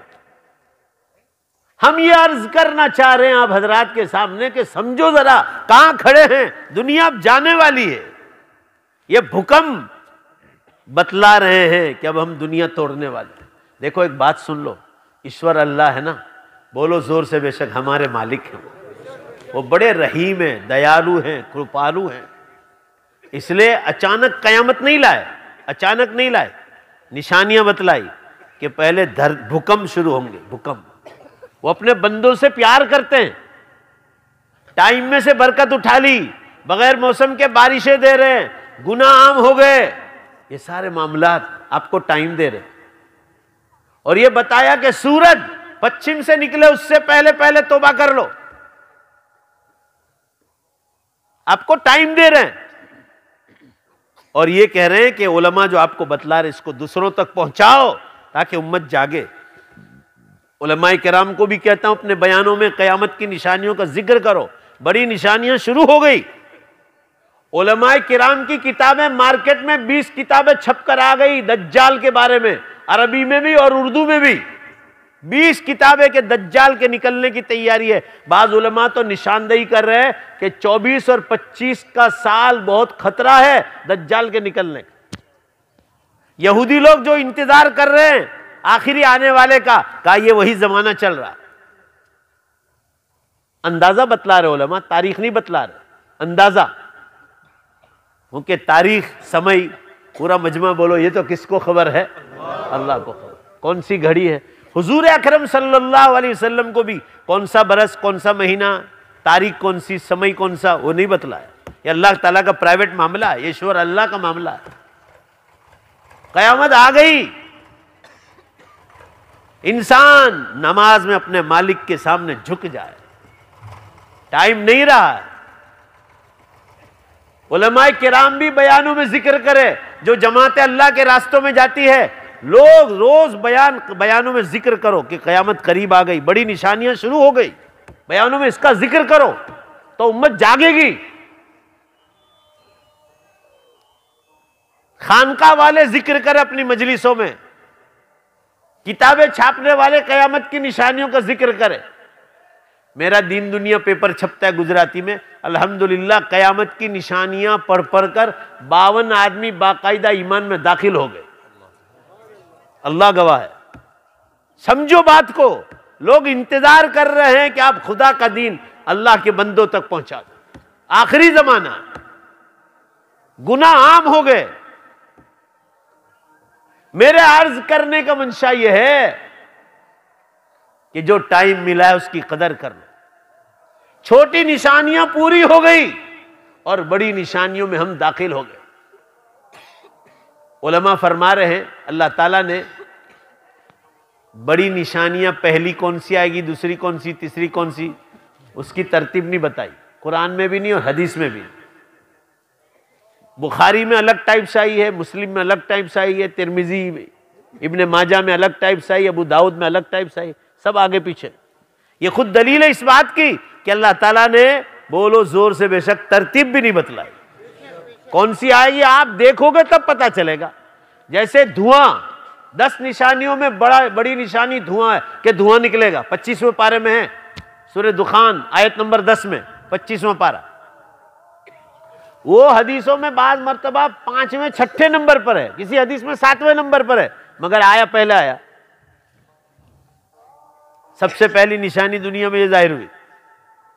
कुरान पाक में फरमाया फरतकिब यौम तअतिस समाउ बिदुखानिम मुबीन, इंतजार करो जब जमीन से धुआं निकलेगा और आसमानों पर फैल जाएगा और लोगों को अपनी पकड़ में ले लेगा। ये कुरान का तर्जुमा कर रहा हूं। जब जमीन से धुआं निकलेगा और आसमानों पर फैल जाएगा और लोगों को अपनी पकड़ में लेगा। हादा अज़ाबुल अलीम, ये भी एक दर्दनाक सजा होगी इंसानों के लिए। यह धुआं 2010 में यूरोप में निकल गया। हुजूर सल्लल्लाहु अलैहि वसल्लम के जमाने में एक दिन के लिए मदीने मुनव्वरा में धुआं निकला था। तफसीरों में उलमा ने लिखा है ये 25वें पारे में जिसका जिक्र बड़ी निशानियों में है वो धुआं नहीं था। अभी जो निकला 2010 में, यूरोप में एक मुल्क है, एक देश है, उसका नाम है आइसलैंड। 2010 में यह धुआं निकला। 14 अप्रैल से 24 अप्रैल तक पूरा मजमा, जोर से बोलो, कितने दिन तक निकला? लगातार। और ऐसा धुआं कि पूरा यूरोप, 50 मुल्क है उसमें, पूरे यूरोप को धुआं धुआं धुआं धुएं से गिर। पार्लियामेंट तक नहीं खुली 10 दिन, कोई बस और ट्रक नहीं चली है 10 दिन, कोई जगह नहीं, टोटली बंद। आइसलैंड में हमारे वलसाड़ शहर है गुजरात में, वापी के बाद, वहाँ के एक आदमी वहाँ आइसलैंड में रहते थे, वो मुझे मिले वलसाड़ में, कह रहे हैं कि मौलाना हम वेंटिलेशन खोलते थे तो इतना तेजी से धुआं आता था कि घर में धुआं 1 मिनट में हो जाता था, हमें यही पता नहीं है। और कहा हमने क्या खाना खाया ये बताऊं? वो कह रहे कि आटा खत्म हो गया, दुकानें बंद, फैक्ट्रियां बंद, सब बंद। कहां से आटा लाए? कहा घर में जो दालें वगैरह थी, दाल वगैरह पड़ी थी, उसको कूट कूट कर हमने गरम गरम करके खाया है, रोटियां तक 10 दिन नहीं खा पाए, ऐसा बुरा हाल गुजरा। बनी था तो आदमी कहां जाएगा, कुछ नजर ही ना आए। और मुझे एहसास हुआ एक दिन गुजरात में, मैं अंकलेश्वर से चला, मैं दारुल तर्केसर आ रहा था और सर्दियों का मौसम था। मैं जुमे की रात ही को मदरसे पर पहुंच जाता हूं, मगर उस दिन कुछ काम था या बयान था, तो शनिचर को सुबह निकला फजर पढ़ के। फैमिली में ड्राइविंग कर रहा था, फैमिली साथ थी।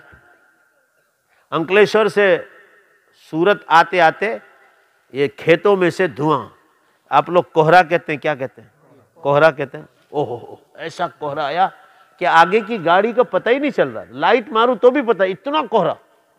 अल्लाह गवाह है, मैं हजारों मर्तबा कलमा शरीफ पढ़ लिया होगा 1 घंटे में। जो मेरा 20 मिनट का रास्ता था, 1.25 घंटे में तय हुआ। 20 मिनट का सिर्फ 1.25 घंटा लगा। आप सोच लो कैसा धुआं निकला होगा, ये कोहरा जिसको कहते हैं सर्दियों का। और ये तो कयामत की निशानियों का धुआं था, क्या नजर आएगा इंसान। पूरा यूरोप पकड़ में था, अमेरिका का एक बड़ा हिस्सा और फ्रांस का बड़ा हिस्सा इसकी पकड़ में था। जो लोग दुनिया की खबरों पर नजर रखते हैं, अगर आपको ध्यान से मालूम हो, पूरी दुनिया के एयरपोर्ट बंद हो गए थे 10 दिन तक। भाई बोलो, जवाब दो कोई, आप सही बात है ना जी, पूरी दुनिया के एयरपोर्ट बंद हो गए। इंडिया से जितने जहाज जा रहे थे, हमारे दीवा गांव भरूच जिले में पड़ता है, वहां के पैसेंजर कनाडा जा रहे थे, वो मेरी मुलाकात करके गए, वापस मिले 2-3 दिन बाद। मैंने कहा क्यों भाई, क्या हुआ? कहा धुआं निकला, फ्लाइट नहीं जा रहा। वो यही धुआं था 10 दिन तक। उसके बाद जब धुआं बंद हुआ, उसके बाद हवाई जहाज इंडिया से गए। यहां उस वक्त कांग्रेस की सरकार थी, मनमोहन सिंह साहब की, ये मैंने अखबार में पढ़ा था। अमेरिका में शादियां चल रही थी। अमेरिका बहुत बड़ा मुल्क है, बहुत बड़ा मुल्क है। वह यूरोप, फ्रांस और अमेरिका में शादियां चल रही थी, तो इंडिया गवर्नमेंट से गुलाब खरीदे थे मनमोहन सिंह साहब से। ये मैंने अखबार में पढ़ा था, जो मैंने पढ़ा वो कह रहा हूं। क्यों? मुझे मालूम है, अमेरिका, इंग्लैंड, कनाडा में वहां के गुलाब की हाल क्या मालूम है आपको? आप नाक में भी घुसा दो तो भी खुशबू नहीं आती। इंडिया के गुलाब तो आप यहां से गुजरो तो महक मारता है बाहर से ही। और रात रानी की तो बात ही मत पूछो ना, घर की रानियों की तो बिल्कुल बात मत पूछो। अब तो घर की रानियां है ना, स्प्रे मारती, स्प्रे दुकानों पे जाके इतर खरीदती है, परफ्यूम, और मुसलमान घराने की लड़की परफ्यूम। इंडिया के गुलाब तो बहुत खूबसूरत होते हैं, ये तो सोने की चिड़िया है इंडिया, मगर लोगों को कदर नहीं। यहां जो फ्रेश और ताजा खाना आपको मिलता है महाराष्ट्र का, आप लोगों की सब्जियां मैं भी खाता हूं, गुजरात भी आती है, आपके फल फ्रूट भी आते हैं, गुजरात की सब्जी, गुजरात का आम, गुजरात का चीकू, ये आप लोग खाते हैं। ये अल्लाह का निजाम है। दुनिया में आपको खाना मिलेगा मगर सब फ्रोजन मिलेगा, बर्फ का। इंग्लैंड जैसा इतना मालदार मुल्क है, दुनिया को लूट लूट के मालदार बना है। यहां से भी तो उठा के ले गए थे ना, बहुत लूट गए थे। अभी भी हीरा है ना, हीरा हमारा इंडिया का, वो वहां के म्यूजियम में रखा, लिखा है कि इंडिया के बादशाह ने यहाँ की रानी को हदिया में देखा। मैंने कहा बिल्कुल झूठ लिखा है, यहां से लूट के ले गए।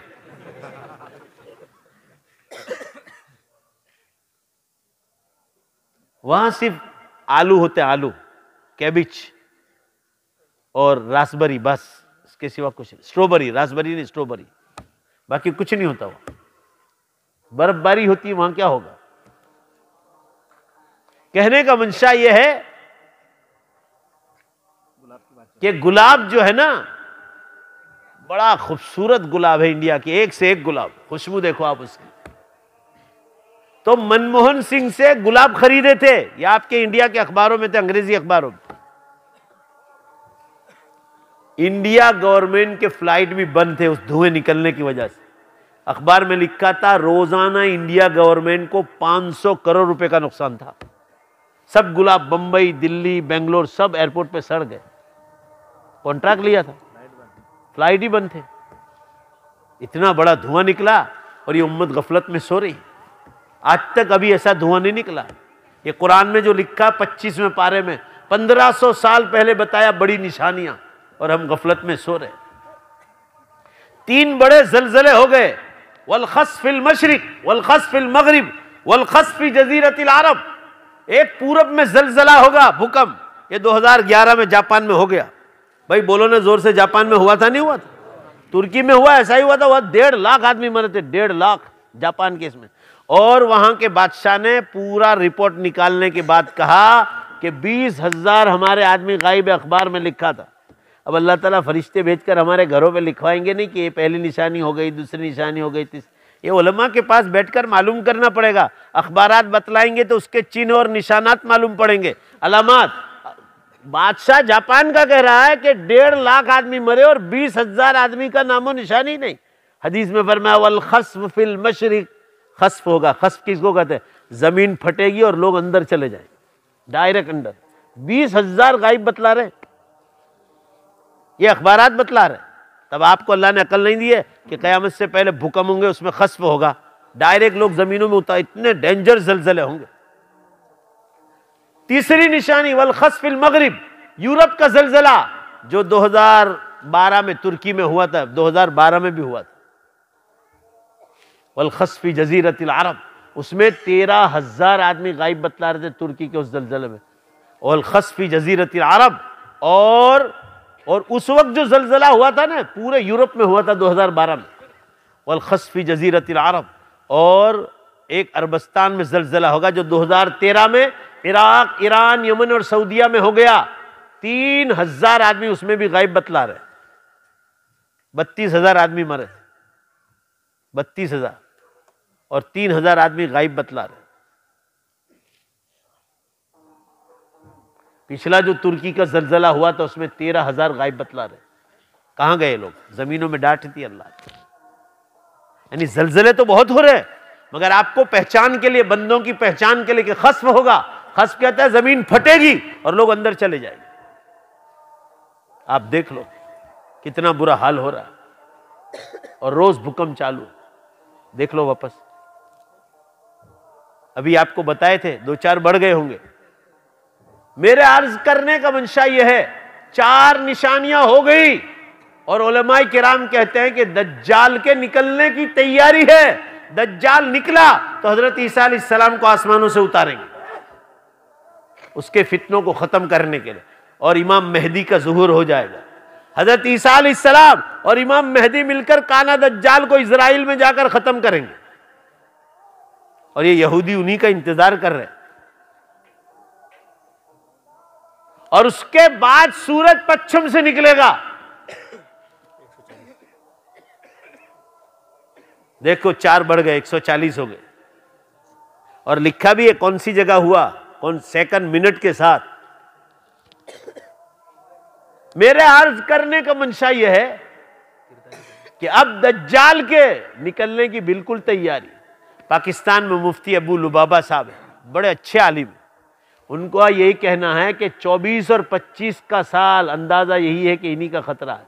शेख यूसुफ अल वाबिल सऊदी अरब जामिया रियाज के मुहद्दिस हैं, बुखारी का दर्स देते हैं। वो फरमा रहे 24, 25 और 26 का साल बड़ा खतरनाक है दज्जाल के निकलने की अलामत का।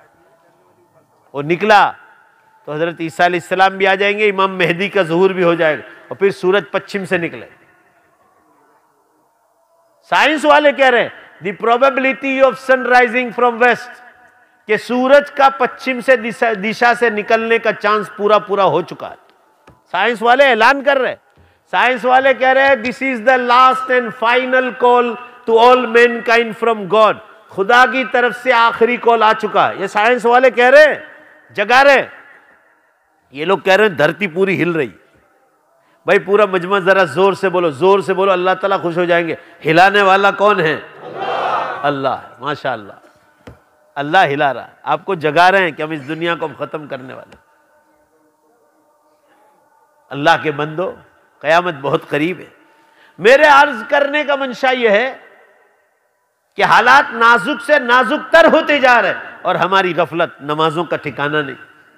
जुमे की नमाजों में देर से आते हैं, कब्रिस्तान नहीं जाते, घरों में पर्दे का माहौल नहीं ला रहे। कितनी जगह जिन घरों में बाप दादा के घर में पर्दे थे, आज की नई नस्ल बहू ला रहे हैं तो बेपर्दा ला रहे हैं। पर्दा निकल रहा है, शर्म हया निकल रही, शर्म हया का जो घूंघट और चादर थी वो हट रही, इसलिए ज़िनाकारियां फैल रही। अल्लाह के बंदो जागो, नमाजों की पाबंद बनो, रमजानुल मुबारक के रोजों के पाबंद, तरावी के पाबंद, ज़कात सदकात और खैरात निकालने के पाबंद, हज जिंदगी में एक बार करना है उसके पाबंद बन जाओ कि भाई एक बार करना है तो करना है। जब अल्लाह पैसा दे दे उसमें देर नहीं करना है, जल्दी से उस हज की अदायगी कर ले। न मालूम वक्त मिला न मिला, मौत आ गई, इंसान अफसोस करेगा। रसूलुल्लाह सल्लल्लाहु अलैहि वसल्लम ने फरमाया, जिसने जानबूझकर देर की और हज नहीं कर सका, मात यहूदियन इंशा और नसरानियन, चाहे यहूदी होकर मरे या नसरानी होकर, अल्लाह को कोई परवाह नहीं। यानी इशारा है कि कैसी मौत होगी, सोच ले वो आदमी।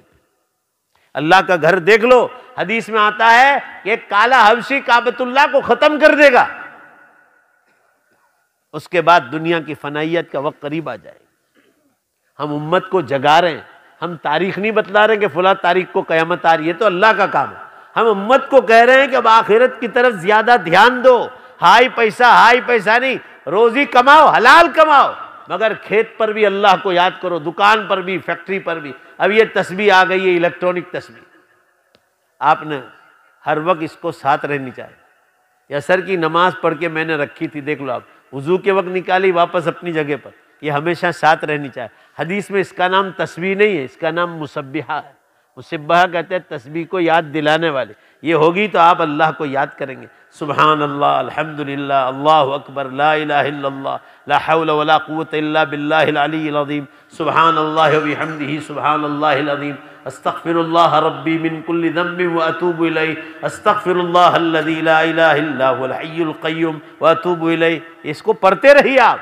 अल्लाह की याद में मजा है, दिल का सुकून अल्लाह की याद से मिलता है।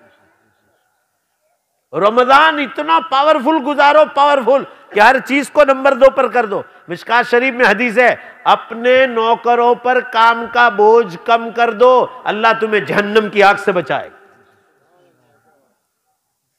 रमजान की बात है, तो खुद अपना काम बोझ करोगे तो अल्लाह आपको और जहन्नम से नहीं बचाएगा। यानी हदीस में यह इरशाद है कि नौकरों का काम तो कम करो, खुद का काम भी कम करो। रमजान में 11 महीने कम कमाया है कि रात दिन खेतियां, दुकान और ये करो। अल्लाह कुछ तिलावत में ज्यादा लगाओ, जिक्र अज़कार में लगाओ, कुछ आराम कर लो। इशराक, अव्वाबीन, चाश, तहज्जुद, रमजान में एक भी छूटनी नहीं चाहिए। और 2 नमाजों की खास ताकीद करता हूं, फर्ज नमाजों की तो ऐसी पाबंदी करना है, बोलो इंशाअल्लाह के मुअज्जिन से पहले मस्जिद में पहुंच जाए रमजान में। और फिर रमजान के बाद पावर देखना उसका। रमजान में पाबंदी हुई पहली सब और तकबीर उला की, तो साल भर अल्लाह तुम्हें इसकी बरकतों से जो है महरूम नहीं करेगा, उसकी नूरानियत मिलेगी।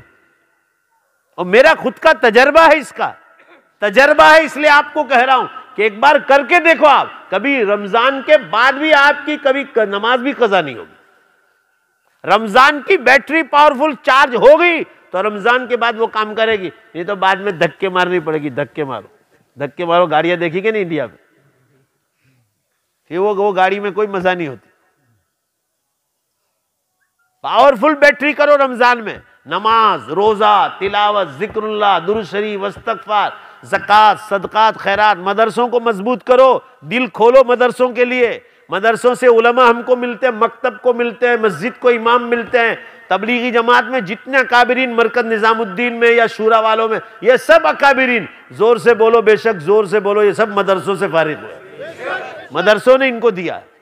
ये इस्लाम का पावर हाउस है, खानकाहों का निजाम ये जो चला, ये अकाबिरीन ये मदरसों से फारिग हुए। जितने उलमा किराम मखलूक खुदा की खिदमत में लगे वो भी मदरसों से फारिग हुए। ये सब मदरसों की, उसको मजबूत करो मदरसों को। कोई भी चंदा है, तस्दीक है उनके पास, तो दिल खोल कर दो भाई मदरसे की ज़रूरियात क्या है। ऐसा नहीं कि 100 रुपये दे के तनख्वाह दो। पानी की टंकी की ज़रूरत है, मस्जिद की ज़रूरत है, तलबा के सर्दियों में कंबल की ज़रूरत है। आप उनको पूछो क्या ज़रूरत है, मदरसे के अनाज की ज़रूरत है। हमारे मरहुमीन खाकर जन्नत में मज़ा करेंगे, खाएंगे यहाँ तलबा और जन्नत में झूमेंगे हमारे मरहुमीन, क्योंकि हमने पैसा दिया मरहुमीन के इसाले सवाब के लिए, अपनी आखिरत के लिए। मदरसे में पानी की ज़रूरत है, हुकूमत थोड़ी चलाती, तो हमको चलाना पड़ता। लिल्लाह भी दो, ज़कात सदकात और खैरात भी दो, इंशाअल्लाह बोलो मदरसों को मजबूत करेंगे ना। रमजान मुबारक में दावत व तबलीग का काम भी पावरफुल होना चाहिए, उसको और ताकत बढ़ा दो तो उसकी रूहानियत साल भर देखोगे।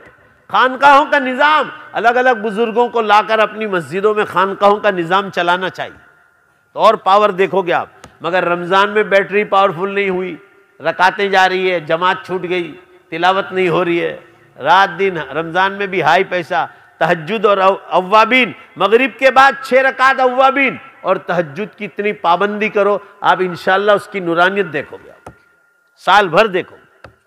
मगर अल्लामा इकबाल ने शिकायत की है कि ईद के दिन से मस्जिदें वैरान क्यों हो जाती।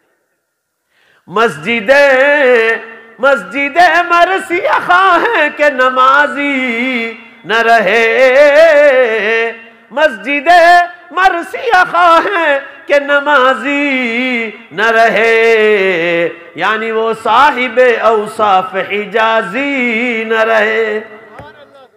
सहाबे किराम जैसे औसाफ के मुसलमान न रहे, इसलिए मस्जिदें वैरान हो गई।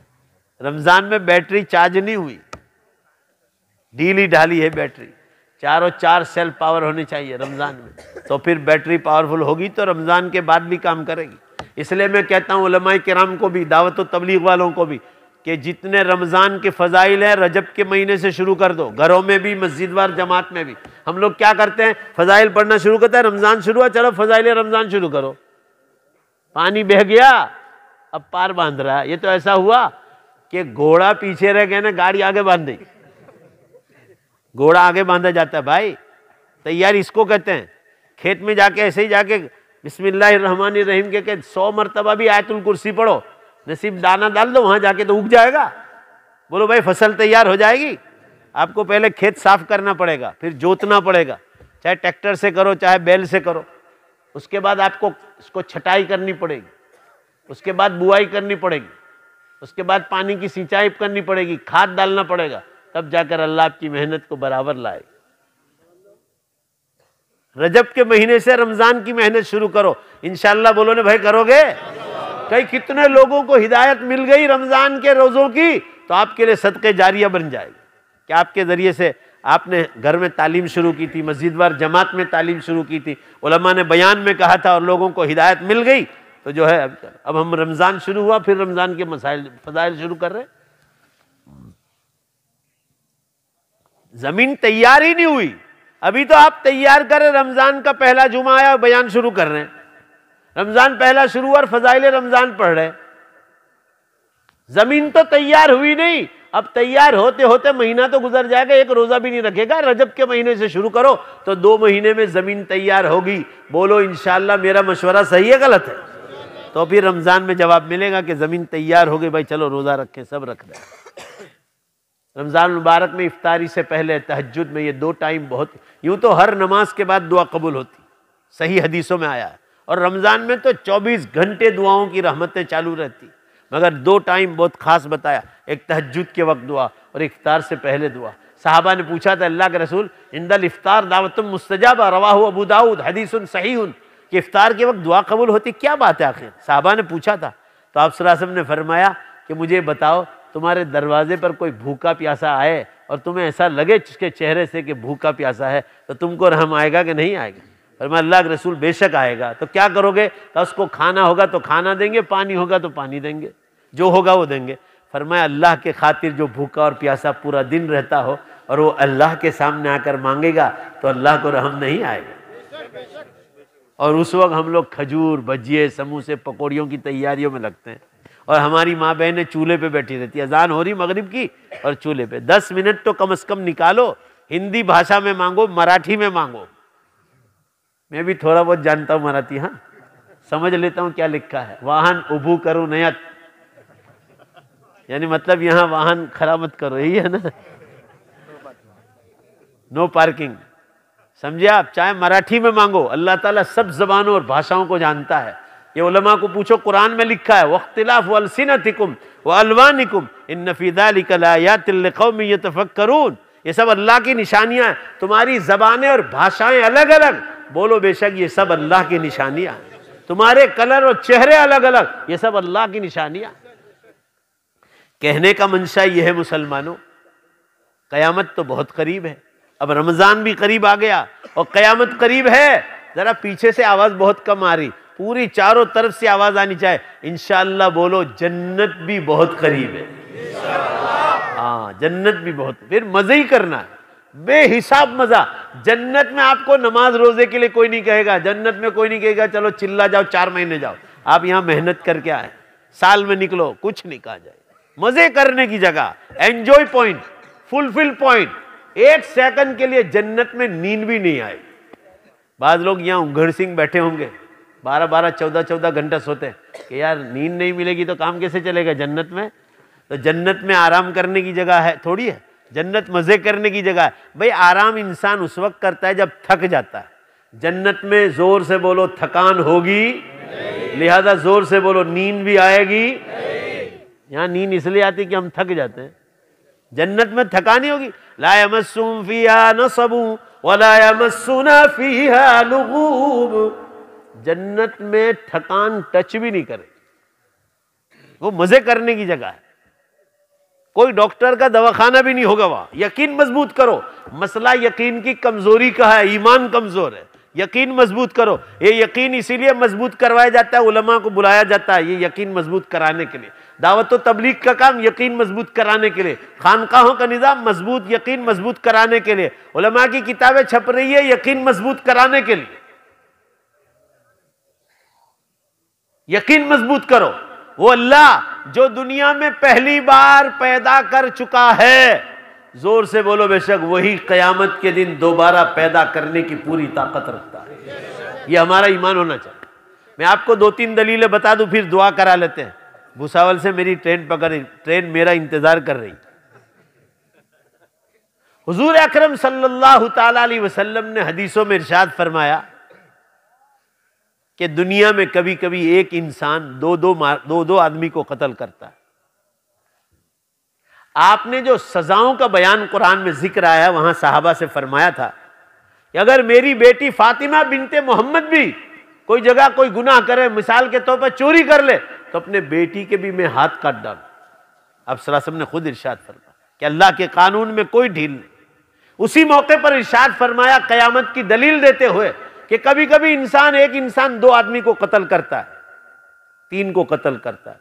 किसी जगह बॉम्ब रख दिया, गलत काम है, गलत को गलत ही कहा जाएगा। 50-100 आदमी मारे गए, 2000 मारे गए। मारने वाला 1, मरने वाले 100,000, 500, 5000। किसी कुएं में जहर डाल दिया, गांव के लोगों ने पिया, 25-50 आदमी मर गए। मारने वाला 1। ये चीजें कुरान हदीस में लिखी, मुसलमानों दलील दी है कि दोबारा जिंदा करना जरूरी है। अल्लाह ताला पूछते हैं कि अगर हुकूमत ने उसको पकड़ लिया, 50 को 100 को मारने वाला 1, मरने वाले ज्यादा, हाई कोर्ट में गया छूटने के लिए, लोकल कोर्ट ने भी नहीं छोड़ा, हाई कोर्ट ने भी नहीं छोड़ा, सुप्रीम कोर्ट ने तो फांसी पे लटका दिया कि इसने बम रख के 100 आदमी को मार डाला। कुरान में अल्लाह ताला ने भी पूछा, नबी करीम सल्लल्लाहु अलैहि वसल्लम ने फरमाया कि दुनिया के बादशाहों, जिसको तुमने फांसी पर लटकाया उसने मेरे 100 बंदों को मारा है और तुमने उस 100 के बदले में उसकी 1 जान ली है, उसने दूसरी 99 जान ली, या दूसरी 49 जान ली, या दूसरी 500 जान ली। बोलो जोर से जवाब दो, उसका हिसाब कौन देगा? बोलो भाई अल्लाह, बोलो ने जोर से, कौन देगा? फरमाया इसलिए हमने कयामत का दिन रखा कि अगर 5000 नहीं 50 लाख को भी मारा होगा तो इस जालिम को जिंदा करेंगे और उसको इतनी लंबी सजा देंगे कि जितने भी आदमी मारे होंगे उन सबको पूरी सजा। जोर से बोलो बेशक, जोर से, अल्लाह के सिवा कोई नहीं दे सकता। इसलिए कयामत का दिन रखा। आज जुमा में मैंने एक दलील बयान की थी, वो आपके कानों तक भी पहुंचा दूं। कुरान में इरशाद है सूरह यासीन शरीफ में कि जो हुवल्लज़ी खलक़कुम, जिसने पहली बार पैदा किया है वही दोबारा पैदा करेगा। अबू जहल ने कहा था, अबू जहल ने, कि इस्लाम के पैगंबर, हम तो मरकर मिट्टी हो जाएंगे, हमें दोबारा कौन जिंदा करेगा? तो जवाब आया वल्लज़ी खलक़कुम अव्वल मर्रा, जिसने पहली बार पैदा किया वही दोबारा पैदा करेगा। दलील क्या दी? दलील सुनो, कुरान में मुख्तलिफ तफसीरों में ये तज़किरा आया है कि अल्लाह ताला तो क़यामत के दिन जैसे पैदा करने की ताकत रखता है। भाई इधर ध्यान दो, आज भी, आज जुमा का दिन है, 10:30 बजने जा रहे हैं, अभी बयान के बाद अगर कोई ये कहे कि अल्लाह सब मुर्दों को जिंदा कर दो, पूरा मजमा जोर से बोलो बेशक, आज भी वो जिंदा करने की ताकत रखता है। मगर सुनो कुरान क्या कहता है कि आज जिंदा करने की कोई जरूरत नहीं, आज जिंदा करना बेवकूफी का काम है। इंसान बेवकूफी करता है, रब्बुल आलमीन बेवकूफी के काम नहीं करते। उनका कोई काम हिकमत से खाली नहीं, नऊज़ुबिल्लाह, हर काम हिकमत से भरा हुआ होता है। इंसान गलती करके माफी मांगता है, भाई गलती हो गई माफी कर, अल्लाह से भी माफी मांगता है, क्योंकि इंसान बेवकूफी के काम करता है, अल्लाह ऐसे काम नहीं करता। इसलिए फरमा रहे आज जिंदा करके क्या करूं मैं। जो लोग दामल गांव बड़े में कब्रों में सो गए, उन्होंने मस्जिदों में पैसा लगाया, मदरसों में पैसा लगाया, स्कूलों में लगाया, कॉलेज में लगाया, यूनिवर्सिटियों में लगाया, पानी के पंप ने बनाए लगाए लोगों को पानी पिलाने के लिए, परिंदों को पक्षियों को पानी पिलाने के लिए, जानवरों को पानी पिलाने के लिए। मदरसों में दिए पानी के पंप लगाए, अनाज दिया, बेवा यतीमों पर खर्चे किए, पानी के वाटर वर्क्स बनाए। अल्लाह कुरान में फरमाते हैं कि मैं आज जिंदा करके उनको अधूरा सवाब दूं। वो जो न मस्जिदें बनाकर गए, आज भी उन मस्जिदों में नमाजें चालू है, तालीम चालू है, उलमा के बयानात चालू है, शबे कदर की तलाश चालू है, एहतिकाफ चालू है, उनकी नेकियां, बोलो जोर से बेशक, जरा धीमे से मत बोलो, आज भी चालू है और उनकी नेकियां कयामत तक चालू रहेगी। लिहाजा आज जिंदा करना बेवकूफी है, उनको जिंदा करने की पूरा मजमा जोर से बोलो, जरूरत कौन से दिन पड़ेगी? कयामत की। तो अल्लाह फरमा रहे कयामत करीब है, आज जिंदा करना बेवकूफी है, अधूरा सवाब दें। उनकी नेकियां तो अभी चालू है, कयामत तक चालू रहेगी। फिर उनकी नमाजें, रोजे, ज़कात, हज, सदकात, खैरात, वो सब है एक। इसी तरह गुनहगार, शराब पीने वाले, बेचने वाले, जुआ खेलने वाले, जीनाकारी करने वाले, लोगों का हराम माल खाने वाले, लोगों को कत्ल करने वाले, सिनेमा थिएटर खोलने वाले, वो भी कब्रिस्तानों में। अल्लाह ने कुरान में फरमाया उनको भी आज जिंदा कर सकता हूं, आज की रात में। अगर जिंदा करके क्या करो, अधूरी सजा दूं? ये बात कुरान में लिखी, अधूरी सजा दूं? फरमाया उनके गुनाह चालू है, कयामत तक चालू रहेंगे। वो बुनियाद डाल के गए, लोगों को कत्ल करके गए, गैंगस्टर पार्टी बना कर गए, फरमा रहे हैं कयामत तक इनके गुनाह चालू। लिहाजा इनको भी जिंदा करने की, जोर से बोलो, जरूरत कब पड़ेगी? कयामत के। कयामत को तो आने दो, हम जिंदा करके आपको बतलाएंगे, वो अल्लाह का काम है, वो करेंगे। ऐसी बीसियों दलीलें कुरान में लिखी है। अब जो करने का काम है मुसलमानों, कयामत करीब है, आखिरत की तैयारी करो, उलमा के पास बैठो, अलैकुम बिमजालिसिल उलमा, तुम्हारे लिए जरूरी है कि आलिमों की मजलिसों को लाजिम पकड़ो। फ़इन्नल्लाह तआला शानहु युहील क़ल्बल मय्यित, फरमाया अल्लाह ताला मुर्दार दिलों को इस तरह जिंदा दिल करता है आलिमों के पास, जैसे बरसात के पानी से मुर्दार जमीन को जिंदा करता है। इसलिए बार बार उलमाए किराम को बुलाएंगे आप, इंशाअल्लाह बोलो ना, बुलाएंगे ना। सिर्फ मेरे अकेले को नहीं, बहुत उलमा, अल्लाह ने हर एक को अलग अलग शान दी है, हर एक अलग अलग उलमा से दीन सुनो, आप सुनो और दीन सीखो, एजुकेशन लो, डॉक्टर बनो, इंजीनियर बनो, प्रोफेसर बनो, लेक्चरर बनो, सीए बनो आप। मगर उसके साथ बोलो, बेशक बोलो, दीनी तालीम जरूरी चीज, नहीं तो आपकी औलादें आपके हाथों से निकल जाएगी। कॉलेज यूनिवर्सिटियों में शराब पिए जा रहे हैं, आप बुरा मत लगाना, मगर हो रहा है काम। मैं जा रहा हूं कॉलेज यूनिवर्सिटियों में, वहां के उस्ताद लोग कहते हैं कि बच्चे ड्रग्स करते हैं, सिगारेट में पीते हैं, व्यभिचारी करते हैं, माँ बाप को पूछे बगैर शादियां करते हैं, बहुत गलत काम हो रहे। क्यों? वहां ओनली दुनिया पढ़ाई जाती, खुदा का दीन से एक भी पीरियड नहीं पढ़ाया जाए, इसलिए वहां सब गुनाह होते। हमारे मदरसों में ऐसे कोई गुनाह नहीं होते, और होते हैं तो उलमा के हाथ पर वो अल्लाह के सामने तौबा करते हैं।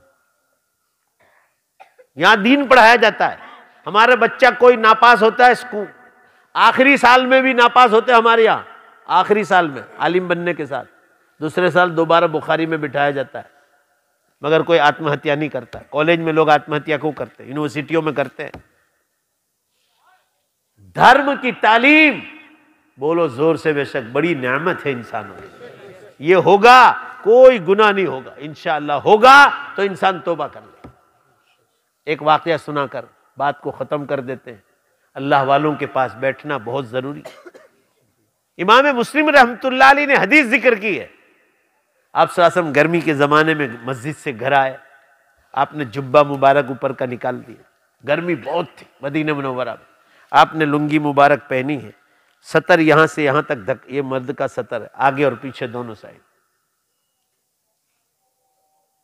आपने जमीन पर तशरीफ फरमा हुए और दोनों कदम मुबारक ऐसे जमीन पर लंबे किए, देख लो इस तरह जमीन पर, और लुंगी मुबारक यहां हड्डी तक रखी है जहां तक सतर है।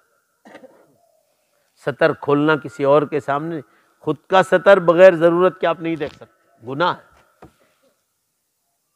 आपको दवाई लगाना है, पेशाब इस्तिंजे के लिए खोलना है, गुस्ल के लिए, तो आपको इजाजत है। इसलिए रास्तों पर पेशाब करने से मना फरमाया। आप हदीस मिशकात में है 7 जगह आप पेशाब टट्टी नहीं कर सकते, यहां तक के आप 7 जगहों पर नमाज भी नहीं पढ़ सकते। खासकर नमाज का जिक्र है, आप जहां चाहे नमाज नहीं पढ़ सकते। मेन रोड पर आप नमाज नहीं में कहे कि मैं बहुत अल्लाह वाला हूं, नमाज में खड़े हो जाऊं, ये जुलूस निकला है रबीउल अव्वल का, रास्ते में खड़े हो गए नमाज पढ़ने के लिए। ये सब चीजें लोगों को तकलीफ पहुंचे, ऐसी नमाज अल्लाह को पसंद नहीं। आप जानवर के सुराख में जहां सांप बिच्छू रहते हैं, कोई लगे आपको कि किसी जानवर का सुराख, आप उसमें पेशाब नहीं कर सकते, गुनाह है आपके लिए। जो दरख्त और झाड़ फल देता है, आप उसके नीचे पेशाब टट्टी नहीं कर सकते। आप पाक जगहों को नापाक नहीं कर सकते। आपको जरूरत हो कि भाई बहुत जोरों से पेशाब लगी, तो किबले की तरफ भी नहीं बैठ सकते, किबले की पीठ भी नहीं कर सकते, बंद टॉयलेट में नहीं कर सकते, तो खुले मैदान में कैसे कर पाएंगे आप? जहां लोग बैठते हैं बस स्टेशनों पर, रेलवे स्टेशनों पर, और वहां झाड़ लगे हैं, वहां सिर्फ लोग ठंडक हासिल करते हैं, उन झाड़ के नीचे भी आप पेशाब नहीं कर सकते, मना किया, हदीसों में आया है।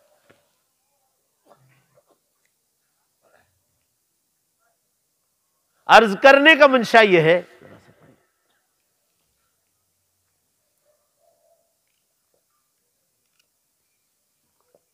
आप सल्लल्लाहु अलैहि वसल्लम ने यहां तक सतर आपका ढका हुआ था, और सतर यहीं तक है, मर्द का सतर, औरत का पूरा बदन उसका सतर है।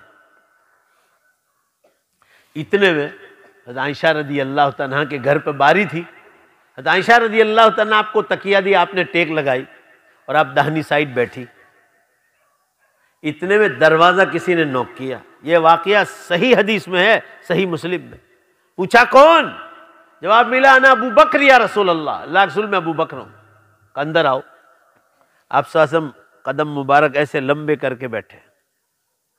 सईद आयशा रजी अल्लाह तआला बेटी हज़रत अबू बकर सिद्दीक रजी अल्लाह, बाप और बेटी के बीच में पर्दे का हुक्म नहीं है। आई, मुसाफा हुआ आप सल्लल्लाहु अलैहि वसल्लम के साथ, दीन का चर्चा शुरू हो गया।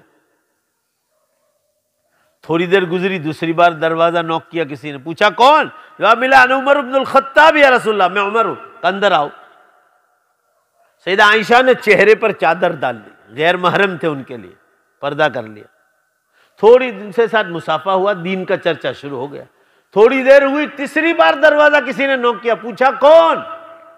कहा अना उस्मान जिन्नूरैन या रसूलल्लाह, अल्लाह रसूल में उस्मान, आपके दामाद है, जवाई है। एक बेटी दी, उसका इंतकाल हो गया, तो आप सल्लल्लाहु अलैहि वसल्लम ने दूसरी बेटी भी कुर्बान कर दी, अखलाक देखकर, दीन देखकर। और आज हमारा हाल क्या है? पहले पूछते हैं कि इनके पास कूके हैं कि नहीं, कूके पैसे हैं इनके पास, पहला ये देखते हैं। और वहां अखलाक देखा। और आप सल्लल्लाहु अलैहि वसल्लम ने सहाबा से फरमाया, अल्लाह की कसम हम बेटियां नहीं, दूसरी भी होती तो मैं कुर्बान कर देता उस्मान पर। आप देखो, पैसा भी देखो कि भाई बेटी दुखी ना हो जवाई के साथ, मगर ये भी तो देखो ये नमाजी है कि नहीं, ये तिलावत करता है कि नहीं, ये जिक्र अज़कार का पाबंद है कि नहीं, इसकी ज़बान मीठी है कि नहीं, ये तो देखो। ये गुस्से वाला तो नहीं है, ये गुस्से वाला तो नहीं। आज एक मौलाना सुना रहे थे, क्या नाम है, मौलाना अब्दुल मुकीत साहब सुना रहे थे, कहा दो मियाँ बीवी में मशवरा हुआ, कि हम दोनों शादी के बाद मशवरा करो, गुस्सा करो तो क्या कहे, एक छत पे चला जाए। बीवी गुस्से हो जाए तो शौहर चला जाए, शौहर गुस्सा है तो बीवी छत पे चली जाए। तो मौलाना थे, वो कहने लगे कि 10 साल हो गए आज तक छत पे ही बैठा हूं।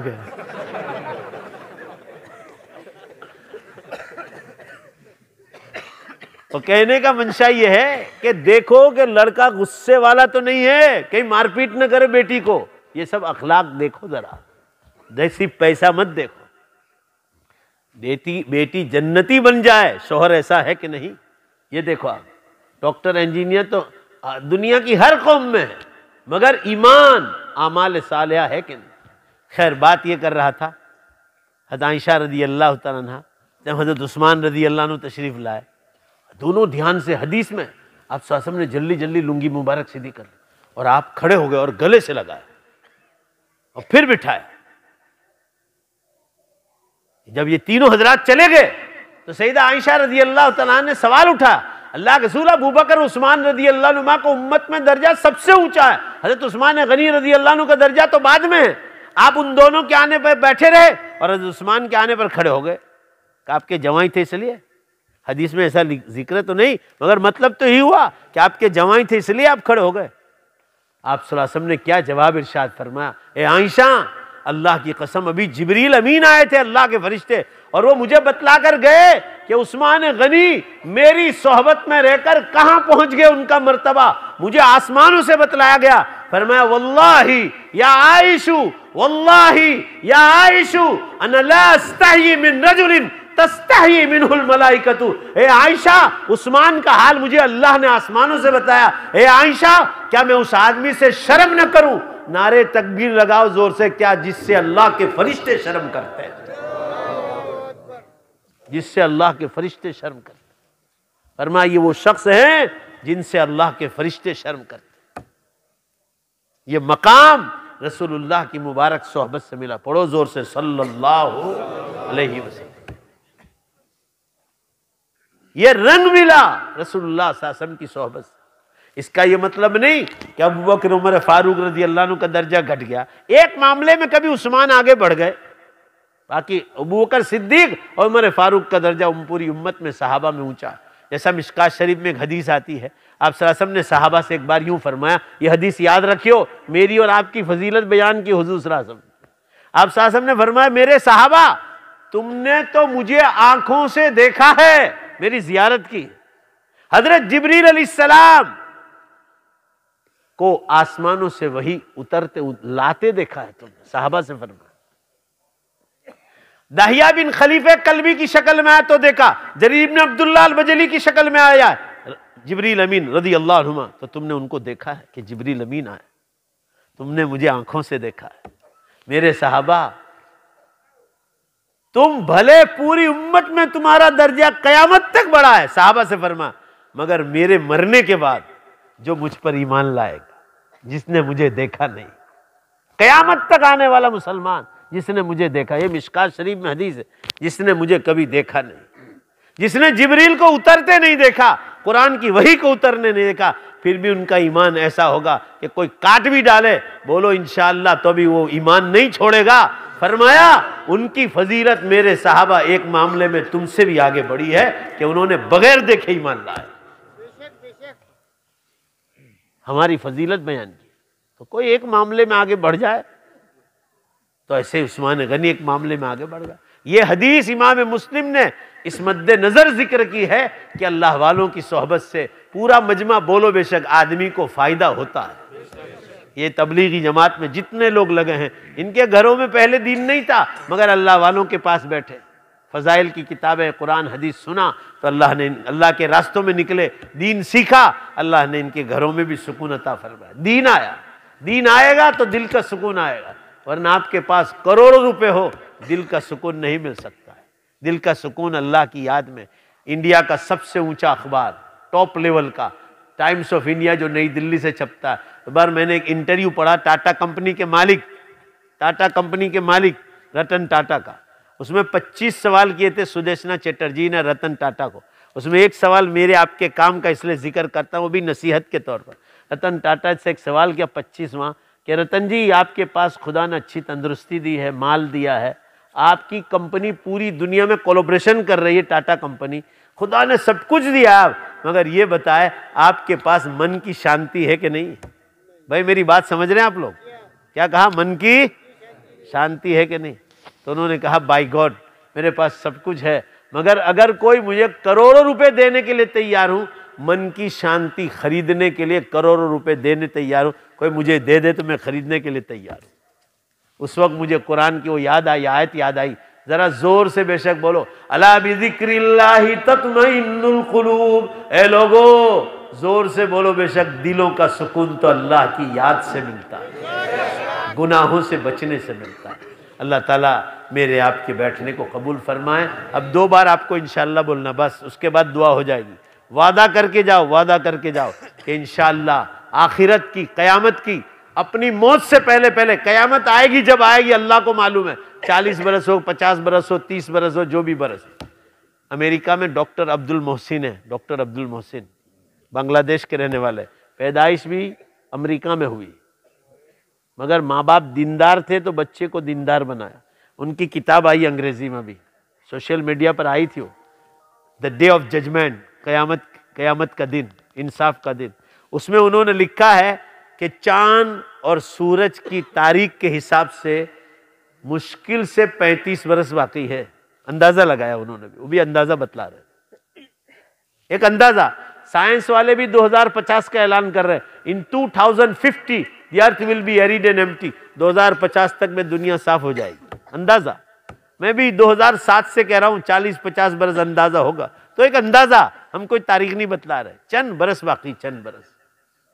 वादा करके जाओ कि कयामत आएगी जब आएगी, हम आज ही से नियत करते हैं कि अपनी नमाज क्या, रोजा क्या, ज़कात क्या, हज का, तिलावत क्या, दीन के कोई भी शोबा, आज से नियत करो कि पूरे दीन पर आज ही से आने की कोशिश करेंगे। बराबर जोर से नहीं हुआ, और जोर से। अब बात उधर से बहुत धीमे से आ रही, ऐसा लगता है कि जिब्रील अलैहिस्सलाम ने इनको परवाना दे दिया।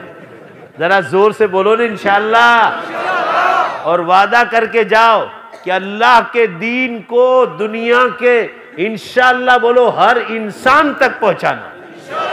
और जोर से बोलो, आने वाले रमजान की अभी से मेहनत करके रमजान में बैटरी को पूरी तरह चार्ज करेंगे, बोलो इंशाअल्लाह। अल्लाह सबको तौफीक अता फरमाए। ये अज़मन वज़ जुमला जहां अमीन बात, वाखिर दावाना अल्हम्दुलिल्लाहि रब्बिल आलमीन। और कुछ ऐलान वेलान बाकी है कि दुआ करा दे? बाकी जल्दी कर दो। कितने ऐलान है, मक्तब मदीना मस्जिद का जलसा इंशाअल्लाह आएगा 27 फरवरी बरोज़ को बाद नमाज मगरिब इंशाअल्लाह 2 घंटे में किया गया है, जिसके मुकर्रर खुसूसी हज़रत मौलाना इनायतुल्लाह साहब करदी है। आप सभी हज़रात से गुजारिश है कि आइंदा हफ्ते 27 फरवरी को पीर के दिन मगरिब की नमाज से वहां पर सब साथी जुड़ जाए। और जहां भी जाओ, जिस मजलिस में बैठो, आप मुसलमान हो, आपके मेहनत करने से उम्मत जाग जाएगी इंशाअल्लाह। जोर से कहो इंशाअल्लाह के क़यामत का हर जगह जिक्र करेंगे। अल्लाह तौफीक अता फरमाए। हो गया? दुरूद शरीफ पढ़ लें। बिस्मिल्लाहिर्रहमानिर्रहीम, अल्हम्दुलिल्लाहि रब्बिल आलमीन, वल आक़िबतु लिल मुत्तक़ीन, वस्सलातु वस्सलामु अला खैरि खल्क़ि मुहम्मदिन व आलिहि व अस्हाबिहि अजमईन। रब्बना आतिना फिद दुनिया हसना व फिल आखिरति हसना व क़िना अज़ाबन नार। ए अल्लाह, अपने फजल से हमारे गुनाहों की बख्शिश फरमा। ए अल्लाह, हम सब की मग़फ़िरत फरमा। ए अल्लाह, हम सब की मग़फ़िरत फरमा। ए अल्लाह, हम सब की मग़फ़िरत फरमा। ए अल्लाह, हमें लंबी उम्र अता फरमा, नेक अमाल के साथ, तंदुरुस्ती के साथ, गुनाहों से बचाते हुए, तेरे दीन का काम कराते हुए। और मौला, जब दुनिया से जाने का वक्त आ जाए, हम सब का खातिमा ईमान पर फरमा। ए अल्लाह, ईमान पर मौत की भीख मांगते हैं, हम सबको ईमान पर मौत अता फरमा। अल्लाह, इस मदरसे के जलसे को दुनिया आखिरत दोनों में कबूल फरमा। यहाँ के उलमा की मेहनत को कबूल फरमा, तलबा और तालिबात की मेहनत को कबूल फरमा। अल्लाह, जो शानदार प्रोग्राम पेश किया अपने जनाब में, अपनी बारगाह में, इसको कबूल फरमा। जिन लोगों ने इनामात दिए, अल्लाह इन्हें दुनिया आखिरत दोनों में चमका दे। उनके मरहुमीन की बख्शिश फरमा, इनकी कब्रों में नूर नाजिल फरमा। ए अल्लाह, हमारे माँ बाप, दादा दादी, नाना नानी, परदादे परनानियाँ, परदादे परनाने, परदादियाँ परनानियाँ, जितने ईमान पर मरे हैं रिश्तेदार, असातिदा, ए अल्लाह पूरी उम्मत मुस्लिमा इन सब की कब्रों को नूर से मुनव्वर फरमा, इनके दर्जात को बुलंद फरमा। ए अल्लाह इनकी कब्रों को रहमतों, बरकतों और मगफिरतों से ढांप ले मौला। उनका हशर नबियों के साथ, सिद्दीकीन, शुहदा, सालिहीन और सालिहात के साथ उनका हशर फरमा। ए अल्लाह एक दिन हमारी भी मौत की बारी आने वाली है, ईमान पर मौत की भीख मांगते हैं। ए अल्लाह ईमान पर मौत की भीख मांगते हैं, हम सबको ईमान पर मौत अता फरमा, हम सबके यहाँ जमा होने को कबूल फरमा। ए अल्लाह हमने आपको बहुत नाराज़ किया है, ए अल्लाह हमारी गुस्ताखियों को, हमारी बेअदबियों को माफ़ फरमा दे। ए अल्लाह हमें जन्नत का परवाना अता फरमा। ए अल्लाह क़यामत बहुत करीब है, उम्मत को जागने की तौफीक अता फरमा। ए अल्लाह क़यामत बहुत करीब है, उम्मत को जागने की तौफीक अता फरमा। बड़ी निशानियां शुरू हो गई और उम्मत गफलत में सो रही। ए अल्लाह आखिरत की तैयारी की तौफीक अता फरमा, उलमा के पास बार बार बैठने की तौफीक अता फरमा। आज के इस इज्तिमा को कबूल फरमा, माँ बहनों को कबूल फरमा, मर्दों को कबूल फरमा, बुजुर्गों और बच्चों को कबूल फरमा, उलमा को कबूल फरमा। ए अल्लाह उलमा के पीछे खर्च करने की उम्मत को तौफीक अता फरमा। ए अल्लाह इन्हें खबर नहीं कि उलमा नेक लोग हैं, नेक लोगों को खिलाने पिलाने से अपने नेक अमाल के लिए सदक़े जारिया बनता है। उलमा पर खर्च करने की उम्मत को तौफीक अता फरमा। ए अल्लाह ये उलमा किराम इतनी बड़ी कुर्बानी देते हैं कि उम्मत की औलादों के लिए जवानी नहीं पूरी ज़िंदगी कुर्बान कर देते हैं। अल्लाह उलमा की कुर्बानियों को कबूल फरमा ले। अल्लाह उलमा के पास बार बार बैठने की तौफीक अता फरमा। दावत व तबलीग के काम को आम और ताम फरमा, उम्मत को इस काम में जुड़ने की तौफीक अता फरमा। मस्जिदवार जमातों में घरों की तालीम अल्लाह इसको पाबंदी से करने की तौफीक अता फरमा, तेरी राह में निकलने की तौफीक अता फरमा। हे अल्लाह इस बड़े मजमे में हम आपसे दुआ मांग रहे, उम्मत के हर आदमी को दीन का दाई बना दे, उम्मत के हर आदमी को दीन का दाई बना दे, हर माँ बहन बेटी को दीन की दाइया बना दे। अल्लाह दाढ़ी की सुन्नत आज ही से जिंदा करने की सबको तौफीक अता फरमा, घर घर पर्दा नसीब फरमा, माँ बहनों को पर्दे की तौफीक अता फरमा। क़यामत बहुत करीब है, अल्लाह माँ बहनों को जागने की तौफीक अता फरमा। जो माँ बहनें ईमान छोड़ दिया है कॉलेज या यूनिवर्सिटियों में या बाजारों में, इन्हें दोबारा ईमान की तरफ आने की अल्लाह तौफीक में रहमत फरमा। ये अल्लाह हम सबको माफ़ फरमा। हमारी गलतियों की वजह से उम्मत की बहुत बहनें और बेटियां ईमान से महरूम हो गई। ए अल्लाह दोबारा इन्हें ईमान की तरफ आने की तौफीक अता फरमा। ए अल्लाह दाढ़ी की सुन्नत जिंदा करने की तौफीक अता फरमा। ए अल्लाह मस्जिदों को आबाद करने के लिए हम सबको मेहनत की तौफीक अता फरमा। रमज़ान करीब आ रहा है, रोज़ा, नमाज, तरावी, एहतिकाफ, शब कदर की तलाश, ज़कात, सदक़ात, खैरात, तिलावत, ज़िक्रुल्लाह, दुरूद शरीफ, ए अल्लाह सबकी तौफीक अता फरमा। रमज़ान के लिए अभी से मेहनत, तालीम की मेहनत, बयानों की मेहनत अभी से करने की तौफीक अता फरमा। ए अल्लाह खानकाहों के बुजुर्गों के हाथ पर बैत होकर अपने दिल की इस्लाह की तौफीक अता फरमा। अल्लाह 2-2, 3-3 घंटे तक ये मजमा बैठा रहा, इन्हें दुनिया में भी चमका, इन्हें आखिरत में भी चमका। सख्त सर्दियों में मौला तेरा दीन सुनने के लिए लोग बाहर बैठे हुए हैं, 12 बजने जा रहे हैं। अल्लाह इस उम्मत को बेहतरीन बदला अता फरमा, इनके मरहुमीन की बख्शिश फरमा, इनको कब्रों में जन्नतुल फरदौस अता फरमा। अल्लाह सबकी दुनिया आखिरत दोनों चमका दे। क़यामत बहुत करीब है, पुलसिरात आसान फरमा, नेकियों का पलड़ा भारी हो जाए। अल्लाह इसी तौफीक में रहमत फरमा। अल्लाह आजकल एक गलत फैशन चल पड़ी है कि बुढ़ापे में अल्लाह को याद करना। अल्लाह जवानी में अल्लाह तुझे याद करने की तौफीक अता फरमा। तू जवानी का सवाल करने वाला है, बुढ़ापे का सवाल और बचपने का सवाल करने वाला नहीं। उम्मत के जवानों को जवानी में तेरे याद करने की तौफीक अता फरमा। क़यामत की खबरें दूर दूर तक पहुँचाने की तौफीक अता फरमा। अल्लाह इस जलसे को कबूल फरमा, अपनी बारगाह में इसको जगह अता फरमा। अल्लाह इस मदरसे के बानियों की मग़फ़िरत फरमा, इन उलमा की खिदमात को, माँ बाप की खिदमात को कबूल फरमा। अल्लाह अपने फजल व करम से जिन लोगों ने आज के प्रोग्राम में हिस्सा लेकर बच्चों की हौसला अफजाई की, पैसों से, इनामात से, अल्लाह इन्हें दुनिया आखिरत में बेहतर बदला अता फरमा, इनके मरहुमीन की बख्शिश फरमा। अल्लाह बार बार कब्रस्तान जाने की हमें तौफीक अता फरमा, बार बार कब्रस्तान जाने की तौफीक अता फरमा।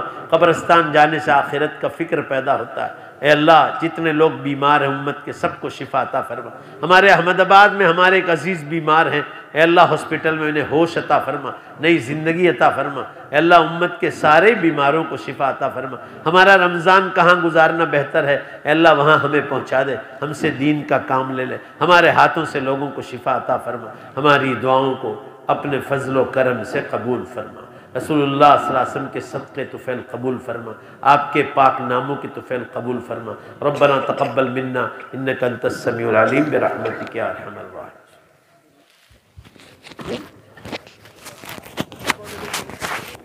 हाँ? नहीं, मुलाकात में टाइम नहीं है ना, न मल के मना करो।